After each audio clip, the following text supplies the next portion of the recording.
ಎಲ್ಲ ಎಲ್ಲ ಸಾಧಕರಿಗೂ ನಮನಗಳನ್ನು ಸಲ್ಲಿಸುತ್ತಾ ಇಂದಿನ ಈ ಒಂದು ಉತ್ತರ ಗೀತ 14ನೇ ಸಂಚಿಕೆಯನ್ನ ನಾವು ಪ್ರಾರಂಭ ಮಾಡಿಕೊಳ್ಳೋಣ. ಪ್ರತಿ ಗುರುವಾರ ನಾವು ಈ ಜ್ಞಾನವನ್ನ ನಾವು ಪರಿಚಯ ಮಾಡ್ಕೊತಾ ಇದೀವಿ, ಮನನ ಮಾಡ್ಕೊತಾ ಇದೀವಿ. ಈ ಉತ್ತರ ಗೀತೆಯಲ್ಲಿ ಹೆಚ್ಚು ಧ್ಯಾನದ ಮಹತ್ವವನ್ನೇ ತಿಳಿಸ್ತಾ ಬರ್ತಾ ಇರೋದು, ಮತ್ತೆ ಆತ್ಮತತ್ವದ ಬಗ್ಗೆ ನಮಗೆ ಪರಿಚಯ ಮಾಡ್ತಾ ಇರೋದು. ಹಿಂದಿನ ಸಂಚಿಕೆಯಲ್ಲಿ ನಾವು ನೋಡಿದ್ವಿ, ಈ ಪ್ರಾಣಿಗಳಿಗಿಂತ ವಿಶೇಷ ಲಕ್ಷಣ ಇರುವುದು ಮನುಷ್ಯನಿಗೆ ಮಾತ್ರ ತನ್ನನ್ನ ತಾನು ತಿಳ್ಕೊಳ್ಳೋದಕ್ಕೆ ಸಾಧ್ಯ ಆಗುತ್ತೆ, ಬೇರೆ ಯಾರಿಗೂ ಆಗೋದಿಲ್ಲ ಅನ್ನೋದನ್ನ ನೋಡಿದ್ವಿ.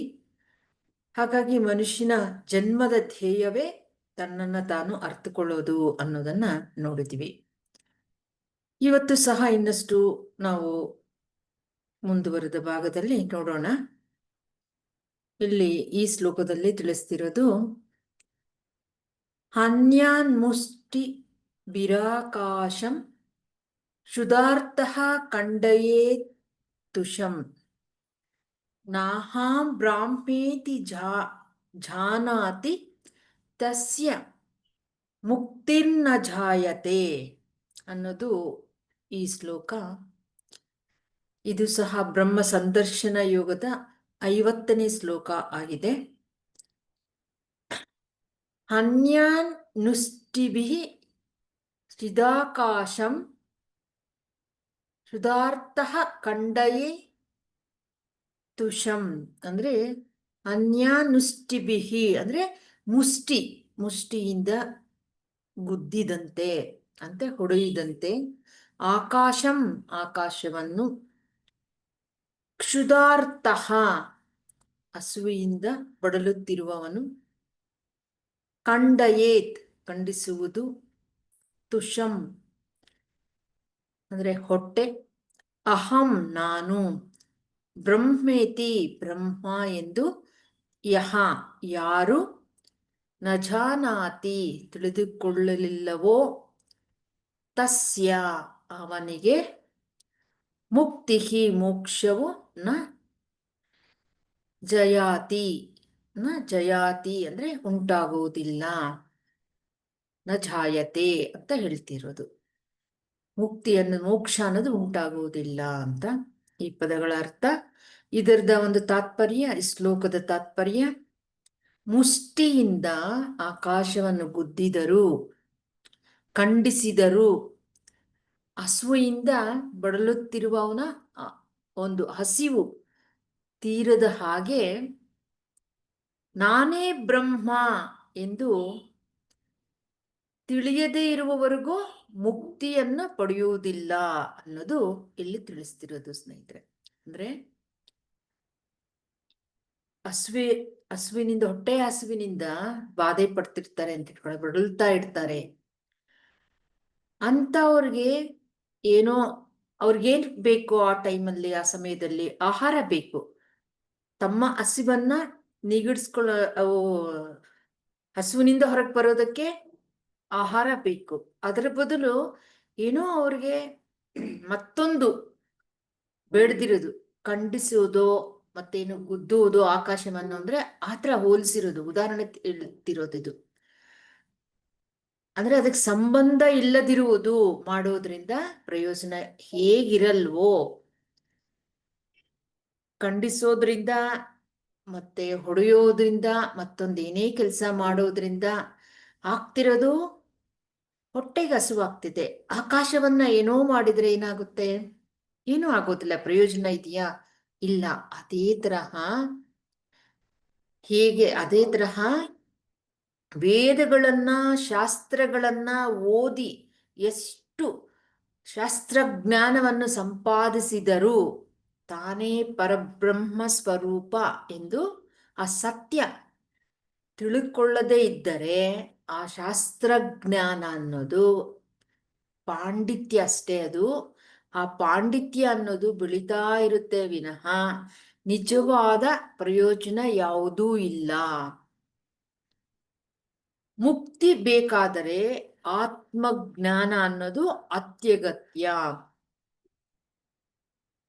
ಆತ್ಮಜ್ಞಾನ ಅನ್ನೋದು ಹೇಗೆ ನಮ್ಗೆ ಪ್ರಾಪ್ತವಾಗುತ್ತೆ ಅಂದ್ರೆ ಸ್ವ ಅನುಭವದಿಂದ ತಿಳ್ಕೊಂತೀವಿ ಹೊರತು ಶಾಸ್ತ್ರಗಳ ಜ್ಞಾನದಿಂದ ಅದು ತಿಳಿಯೋದಿಲ್ಲ. ಆ ಸ್ವ ಅನುಭವ ಹೀಗೆ ನಮಗೆ ಸಿಗುತ್ತೆ, ಹೇಗೆ ಪಡ್ಕೊಂತೀವಿ ಅನ್ನೋದಾದ್ರೆ ನಿರಂತರ ಧ್ಯಾನ ಸಾಧನೆ ಅವಶ್ಯಕತೆ ಇದೆ. ಅಂದ್ರೆ ಮುಕ್ತಿ ಅಥವಾ ಮೋಕ್ಷ ಬೇಕು ಅನ್ನೋರು ಧ್ಯಾನ ಸಾಧನೆ ಎಂಬ ಮಾರ್ಗವೇ ಅಂತ, ಸಾಧನೆಯ ಮಾರ್ಗವೇ ಎಂದು ಇಲ್ಲಿ ಅರ್ಥ, ಇಲ್ಲಿ ತಿಳಿಸ್ತಿರೋದವರು. ನಿನಗೆ ಮುಕ್ತಿ ಬೇಕು, ಮೋಕ್ಷ ಬೇಕು ಅನ್ನೋದಾದ್ರೆ, ಮುಕ್ತಿ ಅಂದ್ರೆ ಸತ್ತ ಮೇಲೂ ಸಿಗೋದಂತಲ್ಲ, ಇರೋವಾಗ್ಲೇ. ಮುಕ್ತಿ ಅಂದ್ರೆ ಬಂಧನದಿಂದ ಬಿಡುಗಡೆ. ಯಾವುದಕ್ಕೋ ಒಂದಕ್ಕೋ ಅಟ್ಯಾಚ್ ಆಗಿರ್ತೀವಿ, ಬಂಧನದಿಂದ ಏನಾಗುತ್ತೆ, ಬಾಧೆ ಉಂಟಾಗುತ್ತೆ. ಎಲ್ಲಿ ನಾವು ಅಂಟುಕೊಂಡಿರ್ತೀವೋ ಅಲ್ಲಿ ನಮ್ಗೆ ದುಃಖ, ನೋವು ಇರುತ್ತೆ. ಬಂಧನದಿಂದ ನಮಗೆ ಮೋಹ ಉಂಟಾಗುತ್ತೆ, ಅದರಿಂದ ದುಃಖ ಪ್ರಾಪ್ತವಾಗುತ್ತೆ. ಆದ್ರೆ ಯಾವುದಕ್ಕೂ ನಾವು ಅಂಟಿಕೊಂಡಿಲ್ಲ ಅಂದ್ರೆ, ಬಂಧನದಲ್ಲಿಲ್ಲ ಅಂದ್ರೆ ಮುಕ್ತಿ. ಇರುವಾಗಲೂ ಮುಕ್ತರಾಗಿರ್ತೀವಿ, ದೇಹ ತ್ಯಾಗ ಮಾಡಿದ ಮೇಲೂ ಮುಕ್ತರಾಗೇ ಇರ್ತೀವಿ, ಈ ದೇಹಕ್ಕೆ ಅಂಟ್ಕೊಳ್ಳೋದಿಲ್ಲ ಅವಾಗ. ಹಾಗೆ ಯಾರಿಗೆ ಹೊಟ್ಟೆ ಹಸಿತಾ ಇದೆ ಅಂದ್ರೆ ಆಹಾರವನ್ನ ನೀಡಿದರೆ ಅವರ ಹೊಟ್ಟೆ ಹಸುವಿನಿಂದ ಹೊರಗೆ ಬರ್ತಾರೋ, ಅದೇ ತರಹ ಮುಕ್ತಿ ಬೇಕು, ಮೋಕ್ಷ ಬೇಕು ಅನ್ನೋರಿಗೆ ಈ ಒಂದು ನಾನೇ ಬ್ರಹ್ಮ ಎಂದು ತಿಳ್ಕೊಂಡ್ರೇನೆ ಹಸಿವು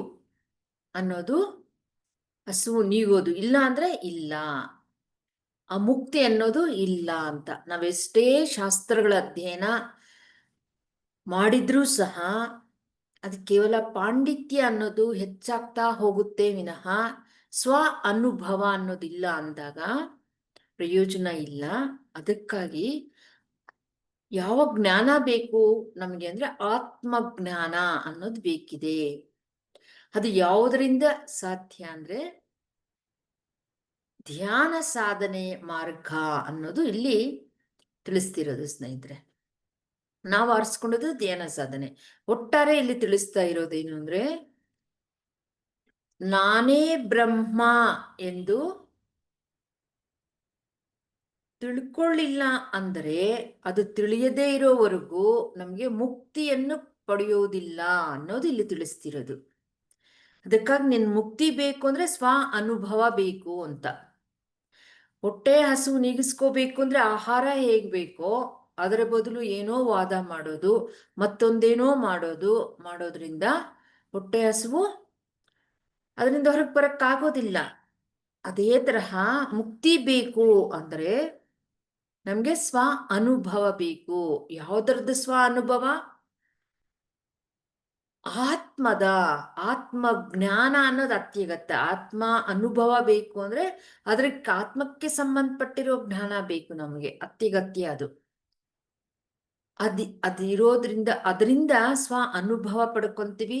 ಅದಕ್ಕಾಗಿ ಧ್ಯಾನ ಸಾಧನೆಯನ್ನ ಮಾಡ್ತಾ ಹೋಗ್ತೀವಿ. ಅವಾಗ ನಾನೇ ಬ್ರಹ್ಮ ಎನ್ನೋದನ್ನ ತಿಳ್ಕೊಂಡಾಗ ಮುಕ್ತಿ ಅನ್ನೋದು ಪಡ್ಕೊಂತೀವಿ. ಅದು ಆಗದೆ ಇರೋವರೆಗೂ ನಮ್ಗೆ ಮೋಕ್ಷ ಅನ್ನೋದು, ಮುಕ್ತಿ ನ ಜಾಯತೆ ಅನ್ನೋದಿಲ್ಲ, ಉಂಟಾಗೋದೇ ಇಲ್ಲ ಅನ್ನೋದು ಈ ಒಂದು ಇದರಲ್ಲಿ ತಿಳಿಸ್ತಿರೋದು ಸ್ನೇಹಿತರೆ. ನಾವು ಇಲ್ಲಿ ನಮ್ಗೆ ಸ್ಪಷ್ಟವಾಗಿ ಗೊತ್ತಾಗುತ್ತೆ ನಾವು ಯಾವುದಕ್ಕಾಗಿ ಧ್ಯಾನ ಮಾಡ್ತಿದೀವಿ ಅನ್ನೋದು ನಮಗ್ ನಾವೇ ಚೆಕ್ ಮಾಡ್ಕೋಬೇಕಾಗುತ್ತೆ. ಧ್ಯಾನದ ಈ ಒಂದು ಆಧ್ಯಾತ್ಮಿಕದ ಪ್ರಯಾಣದಲ್ಲಿ ನಾವಿದ್ದೀವಿ, ಮುಂದುವರಿತಾ ಇದ್ದೀವಿ ಅಂದ್ರೆ ಆತ್ಮದ ಬಗ್ಗೆ ಅನುಭವ ಪಡ್ಕೊಳ್ಳೋದಕ್ಕೆ. ಅದಕ್ಕೆ ನಾವು ಆರಿಸ್ಕೊಂಡಿರೋದು ಆನಾಪಾನಸತಿ ಧ್ಯಾನವನ್ನ. ಹಾಗಾಗಿ ಯಾವುದೇ ಕಾರಣಕ್ಕೆ, ಯಾವುದೇ ಉದ್ದೇಶಕ್ಕೆ ಧ್ಯಾನ ಮಾಡೋದಕ್ಕೆ ಈ ಆಧ್ಯಾತ್ಮಿಕ ಕ್ಷೇತ್ರದಲ್ಲಿ ಹೆಜ್ಜೆ ಇಟ್ಟಿದ್ದೀವಿ ಅಂದ್ರೆ ಈಗ ನಾವು ಮುಂದುವರಿತಾ ತಿಳ್ಕೋಬೇಕಿರೋದೇನು ಅಂದ್ರೆ ಆತ್ಮದ ಅನುಭವ ಪಡ್ಕೋಬೇಕು ನಾವು. ಅದು ಗುರಿ ಆಗ್ಬೇಕು ನಮ್ಮದು, ಆತ್ಮಾನುಭವ. ಆದ್ರೆ ಯಾವುದರಿಂದ ಸಾಧ್ಯ? ಆತ್ಮಜ್ಞಾನದಿಂದ ಸಾಧ್ಯ. ನಮ್ಗೆ ಯಾವುದೇ ಒಂದು ಬೇಕು ಅಂದ್ರೆ ಆ ಜ್ಞಾನ ಇದ್ರೇನೆ ಅಲ್ವಾ ನಾವು ಅದನ್ನ ಪಡ್ಕೊಳಕ್ಕಾಗುತ್ತೆ. ಉದಾಹರಣೆಗೆ, ಈಗ ನಾವೇನೋ ಒಂದು ಕೊಂಡ್ಕೋಬೇಕು ಅನ್ಕೊಳ್ಳೋಣ. ಅದು ಬಟ್ಟೆ ಆಗ್ಬೋದು, ಚಿನ್ನ ಆಗ್ಬೋದು, ಮನೆ ಆಗ್ಬೋದು, ವಾಹನ ಆಗ್ಬೋದು, ಯಾವುದೇ ಆಗ್ಬೋದು. ಏನೋ ಒಂದು ತಗೋಬೇಕು, ಇಲ್ಲ ಎಲ್ಲಾದ್ರೂ ನಾವು ಪ್ರವಾಸಕ್ಕೆ ಹೋಗ್ಬೇಕು ಅನ್ನೋದಾಗ್ಬೋದು. ಹಾಗಿದ್ದಾಗ, ಇಲ್ಲ ನಾವೇನೋ ಒಂದು ಕಲ್ತ್ಕೋಬೇಕು ವಿದ್ಯೆ ಅನ್ನೋದಾದ್ರೂ ಸಹ, ಏನೇ ಮಾಡಬೇಕು ಅಂದ್ರೂ ಸಹ ಮೊದಲು ನಾವೇನ್ ಮಾಡ್ತೀವಿ? ಅದರ ಕುರಿತು ಜ್ಞಾನವನ್ನ ತಿಳ್ಕೊಂತೀವಲ್ವಾ? ಈಗ ನಾವು ಬಟ್ಟೆ ತಗೋಬೇಕು ಅಂದ್ರೆ, ನಾನು ಯಾವ್ದನ್ನ ತಗೊಂತಿದ್ದೀನಿ? ನಾನು ಕಾಟನ್ ತಗೋಬೇಕಂತಿದ್ದೀನಾ? ಕಾಟನ್ ತಗೊಂಡ್ರೆ ಅದರಿಂದ ಏನು ಲಾಭ? ಇಲ್ಲ ನಾನು ರೇಷ್ಮೆ ತಗೋಬೇಕಾ? ಅದರಿಂದ ಏನು? ಅದಕ್ಕೂ ಇದಕ್ಕೆ ವ್ಯತ್ಯಾಸ ಏನು? ಬೆಲೆಯಿಂದ ಹಿಡಿದು ಎಲ್ಲಿ ಯಾವುದು ಚೆನ್ನಾಗಿರೋದು, ಪ್ಯೂರ್ ಆಗಿರೋದು ಸಿಗುತ್ತೆ ಅನ್ನೋದು ಎಷ್ಟು ನಾವು ಅದರ ಬಗ್ಗೆ ನಾವು ಜ್ಞಾನ, ಅದರ ಬಗ್ಗೆ ನಾಲೆಡ್ಜನ್ನು ಪಡ್ಕೊಂತೀವಲ್ವಾ ಫಸ್ಟು. ಅದೇ ತರಹ ಯಾವುದೇ ನಾವು ವಾಹನ ತಗೊಳ್ಳಿ, ನಾನು ಏನು ಎಲೆಕ್ಟ್ರಿಕ್ ವಾಹನ ತಗೋಬೇಕಾ, ಇಲ್ಲ ಪೆಟ್ರೋಲ್, ಇಲ್ಲ ಡೀಸೆಲ್ಲ ಅಂತ ನಾವು ಕಾರೋ ಮತ್ತೊಂದು ತಗೋಬೇಕು ಅಂದ್ರೆ ಎಷ್ಟು ಅದರ ಬಗ್ಗೆ ಎಲ್ಲವೂ ತಿಳ್ಕೊಂತೀವಲ್ವಾ. ಅನಂತರ ಅದನ್ನ ಮಾಡ್ತೀವಿ. ಕೆಲಸ ಆಗ್ಬೋದು, ತಗೊಳ್ಳೋದಾಗ್ಬೋದು. ಅದೇ ಥರ ಯಾವುದೇ ವಿದ್ಯೆ ಆಗ್ಬೋದು. ಫಸ್ಟ್ ನಾವೀಗ ಈ ಝೂಮ್ ಸೆಷನ್ ಅಲ್ಲಿ ಜಾಯಿನ್ ಆಗಿದ್ದೀವಿ ಅಂದ್ರೆ ಸ್ಟಾರ್ಟಿಂಗ್ ಅಲ್ಲಿ ಏನ್ ಮಾಡಿದೀವಿ? ಓ, ಅದನ್ನ ಯಾವುದ್ರ ಮೂಲಕ ಜಾಯಿನ್ ಆಗೋದು? ಆ ಜಾಯಿನ್ ಆಗ್ಬೇಕಂದ್ರೆ ಲಿಂಕ್ ಬೇಕು, ಅದಕ್ಕೆ ಪಾಸ್ವರ್ಡ್ ಗೊತ್ತಿರಬೇಕು ಅಲ್ವಾ? ಆ ಥರ ನಮ್ದು ID ಇರಬೇಕು ಅಂದ್ರೆ ನಮ್ದು ಗೂಗಲ್ ಅಥವಾ ಇನ್ಯಾವುದಾದ್ರೂ ಒಂದು ಮೇಲ್ ID ಇರಬೇಕು, ಕ್ರಿಯೇಟ್ ಮಾಡ್ಕೊಂಡಿರ್ಬೇಕು. ಇದೆಲ್ಲ ನಾವು ತಿಳ್ಕೊಂಡು ಆಮೇಲೆ ಇದರಲ್ಲಿ ಜಾಯಿನ್ ಆಗ್ತೀವಿ. ಜಾಯಿನ್ ಆದ್ಮೇಲೆ ಅದನ್ನ ಆಪರೇಟ್ ಮಾಡೋದು ಹೇಗೆ?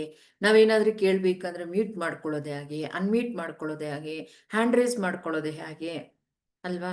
ಇದೆಲ್ಲ ವಿಡಿಯೋ ಆಫ್ ಮಾಡ್ಕೊಳ್ಳೋದು, ಆಡಿಯೋ ಆಫ್ ಮಾಡ್ಕೊಳ್ಳೋದು, ಆನ್ ಮಾಡ್ಕೊಳ್ಳೋದು ಬೇಕಂದಾಗ ಇದೆಲ್ಲ ತಿಳ್ಕೊಂಡು ಆಮೇಲೆ ನಾವು ಸ್ಟಾರ್ಟ್ ಮಾಡ್ತೀವಲ್ವಾ. ಅದೇ ತರಹ ಈ ಒಂದು ಮುಕ್ತಿ ಬೇಕು ಅನ್ನೋದಾದ್ರೆ ಆತ್ಮಜ್ಞಾನವನ್ನ ಫಸ್ಟ್ ನಾವು ತಿಳ್ಕೋಬೇಕು. ಆ ಜ್ಞಾನ ತಿಳ್ಕೊಳ್ಳೋದಕ್ಕೆ ನಾವು ಆರಿಸ್ಕೊಂಡಿರೋದು ಧ್ಯಾನ. ಅದಕ್ಕೆ ಬ್ರಹ್ಮರ್ಷಿ ಪತ್ರಿಜಿ ಅವರು ಹೇಳಿರೋದು, ಧ್ಯಾನದಿಂದ ಜ್ಞಾನ, ಜ್ಞಾನದಿಂದ ಮುಕ್ತಿ ಅಂತ. ಮುಕ್ತಿ ಮೋಕ್ಷ ಪದಗಳ ವ್ಯತ್ಯಾಸ ಅಷ್ಟೆ. ಹಾಗಾಗಿ ಇಲ್ಲಿ ಹೇಳ್ತಿರೋದು ಅಷ್ಟೇ, ನಾವು ಏನೋ ಪಡ್ಕೋಬೇಕು ಅನ್ಕೊಂಡಿದೀವೋ ಅದ್ರ ಸಂಬಂಧಪಟ್ಟಿರೋ ಜ್ಞಾನ ಮತ್ತೆ ಸ್ವ ಅನುಭವ ಬೇಕು ಅಂತ. ಅದು ಇದ್ದಾಗ ಆ ಜ್ಞಾನದಿಂದ ಸ್ವ ಅನುಭವವನ್ನ ಪಡ್ಕೋಬೇಕು. ಜಸ್ಟ್ ಇನ್ಫಾರ್ಮೇಶನ್ ಅಲ್ಲೇ, ಆ ನಾಲೆಡ್ಜಲ್ಲೇ ಇದ್ಬಿಟ್ರೆ ನಮಗೆ ಮೋಕ್ಷ ಅನ್ನೋದಿಲ್ಲ ಅಂತ. ಹೀಗೆ ನಾವು ಇಷ್ಟು ತಿಳ್ಕೊಂಡ್ವಿ. ಈಗ ಈ ಸೆಷನ್ಗೆ ಸೇರ್ಬೇಕು ಅಂದ್ರೆ ಝೂಮ್ ಲಿಂಕು ಎಲ್ಲ ತಗೊಂಡ್ವಿ, ಪಾಸ್ವರ್ಡು ತಗೊಂಡ್ವಿ, ಎಲ್ಲ ತಿಳ್ಕೊಂಡ್ವಿ. ಆದರೆ ನಾವು ಅದನ್ನ ಹೇಗಿರುತ್ತೆ ಅಂತ ಅನುಭವ ಪಡ್ಕೋಬೇಕು ಅಂದ್ರೆ ಅದರಲ್ಲಿ ಓಪನ್ ಮಾಡಿ ನಾವು ಅದರಲ್ಲಿ ಇನ್ವಾಲ್ವ್ ಆದ್ರೆ ಅಲ್ವಾ. ಅದೇ ತರಹ ಇದೂ ಅಷ್ಟೆ. ನಮಗೆ ಅದಕ್ಕೇನು ನಾವು ಆರಿಸ್ಕೊಂಡಿದೀವಿ ಅದನ್ನ ತಿಳ್ಕೊಳ್ಳೋದಕ್ಕೆ ಅಂದ್ರೆ ಧ್ಯಾನವನ್ನ ಆರಿಸ್ಕೊಂಡಿದೀವಿ. ಧ್ಯಾನವನ್ನ ಮಾಡ್ತಾ ಮಾಡ್ತಾ ನಾವು ಸ್ವ ಅನುಭವವನ್ನ ಪಡ್ಕೋಬೇಕು. ಅದಿಲ್ಲದೆ ಹೊರತು, ಸ್ವ ಅನುಭವ ಪಡ್ಕೊಳ್ಳದೆ ಹೊರತು ನಾವು ಎಷ್ಟು ಶಾಸ್ತ್ರಗಳನ್ನ, ವೇದಗಳನ್ನ, ಉಪನಿಷತ್ತುಗಳನ್ನ, ಭಗವದ್ಗೀತೆಯನ್ನ, ಉತ್ತರ ಗೀತೆಯನ್ನ, ಮತ್ತೊಂದನ್ನ ಎಷ್ಟೆಲ್ಲ ನಾವು ಅಧ್ಯಯನ, ಎಷ್ಟೆಲ್ಲ ಕೇಳಿಸ್ಕೊಂಡ್ರು, ಸ್ವಾಧ್ಯಾಯ ಮಾಡಿದ್ರು, ಓದಿದ್ರು ಸಹ ಮುಕ್ತಿ ಅನ್ನೋದು ಓದೋದ್ರಿಂದ, ಆಲಿಸೋದ್ರಿಂದ ಮುಕ್ತಿ ಅಲ್ಲ, ಸ್ವ ಅನುಭವದಿಂದ ಮುಕ್ತಿ ಅಂತ ಇಲ್ಲಿ ಹೇಳ್ತಿರೋದು. ಆ ಸ್ವ ಅನುಭವಕ್ಕಾಗಿ ನಾವು ಆರಿಸ್ಕೊಂಡಿರೋದು ಧ್ಯಾನ ಮಾರ್ಗವನ್ನ. ಅದರಿಂದ ಹೇಗೆ ನಮಗೆ ಹಸುವಾಗ್ತಾ ಇದೆ ಅಂದ್ರೆ ಆಹಾರವನ್ನ ಸೇವನೆ ಮಾಡೋದ್ರ ಮೂಲಕ ಹಸುವಿನಿಂದ ಮುಕ್ತರಾಗ್ತೀವೋ, ಹೊಟ್ಟೆ ತುಂಬಿಸ್ಕೊಂತೀವೋ, ಅದೇ ತರಹ ಮುಕ್ತಿ ಬೇಕು, ಮೋಕ್ಷ ಬೇಕು ಅನ್ನೋದಾದ್ರೆ ಸ್ವ ಅನುಭವ ಬೇಕು. ಸ್ವ ಅನುಭವ ಬೇಕು ಅಂದ್ರೆ ಆತ್ಮಜ್ಞಾನ ಬೇಕು. ಯಾವುದನ್ನು ತಿಳ್ಕೊಳ್ಳೋಕೆ ನಾವು ಹೊರಟಿದೀವಿ? ನಾನು ಅಂದ್ರೆ ನಾನೇ ಬ್ರಹ್ಮ ಅನ್ನೋದನ್ನ ತಿಳ್ಕೊಳ್ಳೋದಕ್ಕೆ ನಾವು ಸಾಧನೆ ಮಾಡ್ತಿರೋದು. ಆ ನಾನೇ ಬ್ರಹ್ಮ ಅನ್ನೋದನ್ನ ತಿಳ್ಕೊಳ್ಳೋದಕ್ಕೆ ನಾವು ಆನಾಪಾನಸತಿ ಧ್ಯಾನವನ್ನ ಮಾಡ್ತೀವಿ. ಅದರ ಮೂಲಕ ಆ ಧ್ಯಾನಕ್ಕೆ ಸಂಬಂಧಪಟ್ಟಿರೋ ನಾನೇ ಬ್ರಹ್ಮ ಅನ್ನೋದು ಹೇಗೆ ಏನು ಅನ್ನೋದನ್ನ ಈಗ ನಾವು ಉತ್ತರ ಗೀತೆಯಲ್ಲಿ ತಿಳ್ಕೊತಾ ಇದ್ದೀವಲ್ವಾ. ಅದೇ ತರಹ ಶಾಸ್ತ್ರಗಳನ್ನ ಅಧ್ಯಯನ ಮಾಡೋದ್ರಿಂದ, ಪಠನ ಮಾಡೋದ್ರಿಂದ, ಪಾರಾಯಣ ಮಾಡೋದ್ರಿಂದ ಮೋಕ್ಷ ಅನ್ನೋದು ಸಿಗೋದಿಲ್ಲ, ಅನುಭವಕ್ಕೆ ಬಂದ್ರೇನೆ ಅಂತ. ಸ್ವ ಅನುಭವ ಪಡೆಯದೇ ಇರುವವರೆಗೂ ಮುಕ್ತಿ ಅನ್ನೋದಿಲ್ಲ ಅನ್ನೋದು ಇಲ್ಲಿ ಸ್ಪಷ್ಟವಾಗಿ ನಮಗೆ ತಿಳಿಸಿರೋದು ಸ್ನೇಹಿತರೆ. ಆ ಸ್ವ ಅನುಭವಕ್ಕಾಗಿ ಜ್ಞಾನ ಬೇಕು ಅಂತ. ಆ ಜ್ಞಾನ ಆ ಜ್ಞಾನದ ಜೊತೆಗೆ ಸಾಧನೆ, ಧ್ಯಾನ ಮಾಡ್ತಾ ಹೋದಾಗ ಅದು ಹೇಗೆ ಏನು ಅನ್ನೋದು ತಿಳಿಸಿರ್ತಾರೆ. ಆ ತಿಳಿಸಿರೋದು ನಮ್ಮದಾಗಬೇಕು ಆ ಅನುಭವ. ಆವಾಗ ನಮಗೆ ಆ ಒಂದು ಮುಕ್ತಿ ಅನ್ನೋದು ಪಡ್ಕೊಳ್ಳೋದಕ್ಕೆ ಸಾಧ್ಯ ಅನ್ನೋದು ಇಲ್ಲಿ ನಾವು ತಿಳ್ಕೊಂಡಿದ್ವಿ.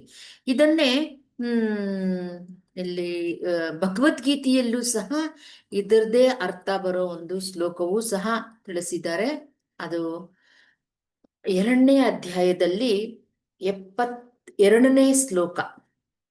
ಅದರಲ್ಲಿ ಏನ್ ತಿಳಿಸ್ತಿದ್ದಾರೆ ಅಂದ್ರೆ, ಏಷಾ ಬ್ರಾಹ್ಮೀ ಸ್ಥಿತಿ ಪಾರ್ಥ ನೈನಾಂ ಪ್ರಾಪ್ಯ ವಿಮುಹ್ಯತಿ ಸ್ಥಿತ್ವಾ ಶ್ಯಾಮಂತ ಕಾಲೇಪಿ ಬ್ರಹ್ಮ ನಿರ್ವಾಣ ಮುಚ್ಚತಿ ಅನ್ನೋದು ತಿಳಿಸಿದ್ದಾರೆ. ಅಂದ್ರೆ ಆ ಒಂದು ಬ್ರಹ್ಮಾತ್ಮವನ್ನು ಗ್ರಹಿಸಿದವನು ಪರಮ ಶಾಂತಿಯನ್ನು ಹೊಂದುತ್ತಾನೆ. ಏನು ಆ ಬ್ರಹ್ಮ ತತ್ವ ಅನ್ನೋದು ಲಕ್ಷಣ ಏನು ಅಂದ್ರೆ ಪರಮ ಶಾಂತಿ, ಇದೇ ಅದರ ಲಕ್ಷಣ.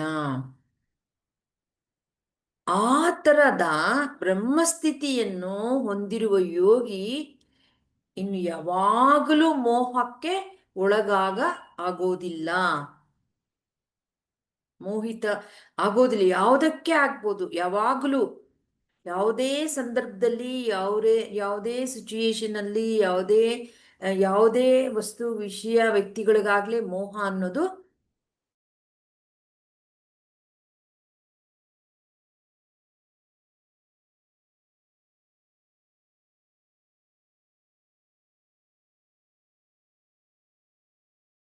ಯಾರಿಗೆ ಈ ಒಂದು ಪರಮ ಶಾಂತಿ ಲಕ್ಷಣ, ಅದು ಬ್ರಹ್ಮಾತ್ಮನ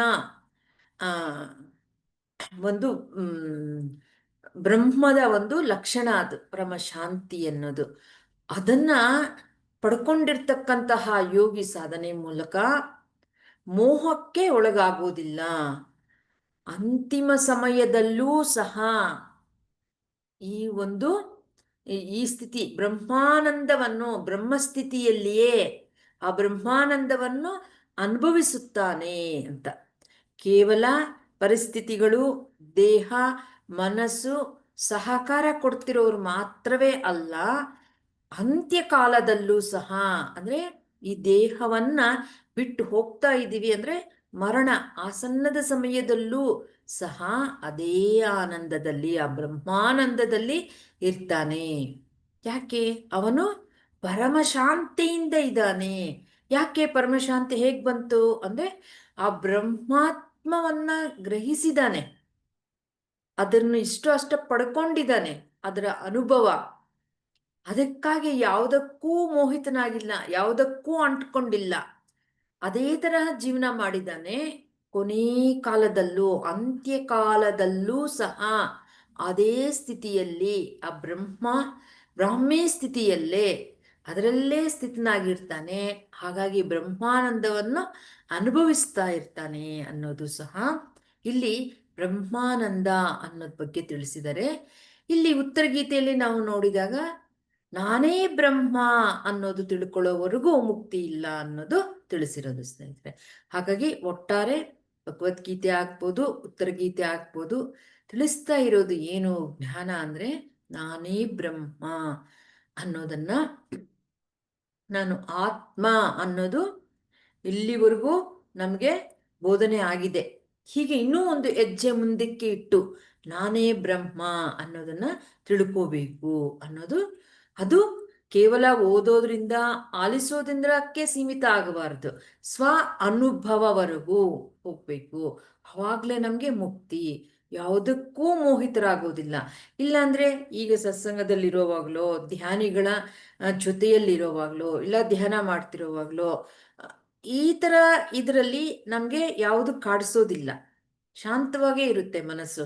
ಆದರೆ ಬೇರೆ ಸಮಯದಲ್ಲಿ, ಬೇರೆ ಸಂದರ್ಭಗಳಲ್ಲಿ ಏನೋ ಒಂದು ಏರುಪೇರು ಆಯಿತು, ಏನೋ ಘಟನೆ ಆಯಿತು, ಆವಾಗ ಅಲ್ವಾ? ಹಾಗಾಗಿ ಈ ಅನುಭವ ಅನ್ನೋದು ಪಡ್ಕೊಂಡಿದ್ರೆ ಎಲ್ಲಿದ್ರೂ, ಎಲ್ಲ ಸಮಯದಲ್ಲೂ, ಮರಣದ ಸಮಯದಲ್ಲೂ, ಯಾಕೆ ಅಂತ್ಯಕಾಲದಲ್ಲಿ ಅಂದರೆ ಎಲ್ಲದಕ್ಕೂ ಭಯ ಆಗೋದು ಅಂದರೆ ಮೃತ್ಯು ಅಂದರೆ ಭಯ ಎಲ್ಲರಿಗೂ. ಅದಕ್ಕಾಗಿ ಅಂತಹ ಮೃತ್ಯುವು ಭಯದ ಸಮಯದಲ್ಲೂ ಸಹ ಆನಂದವಾಗಿರ್ತಾನೆ ಅನ್ನೋದು ಭಗವದ್ಗೀತೆಯಲ್ಲೂ ಸಹ ತಿಳಿಸಿರೋದು ಸ್ನೇಹಿತರೆ.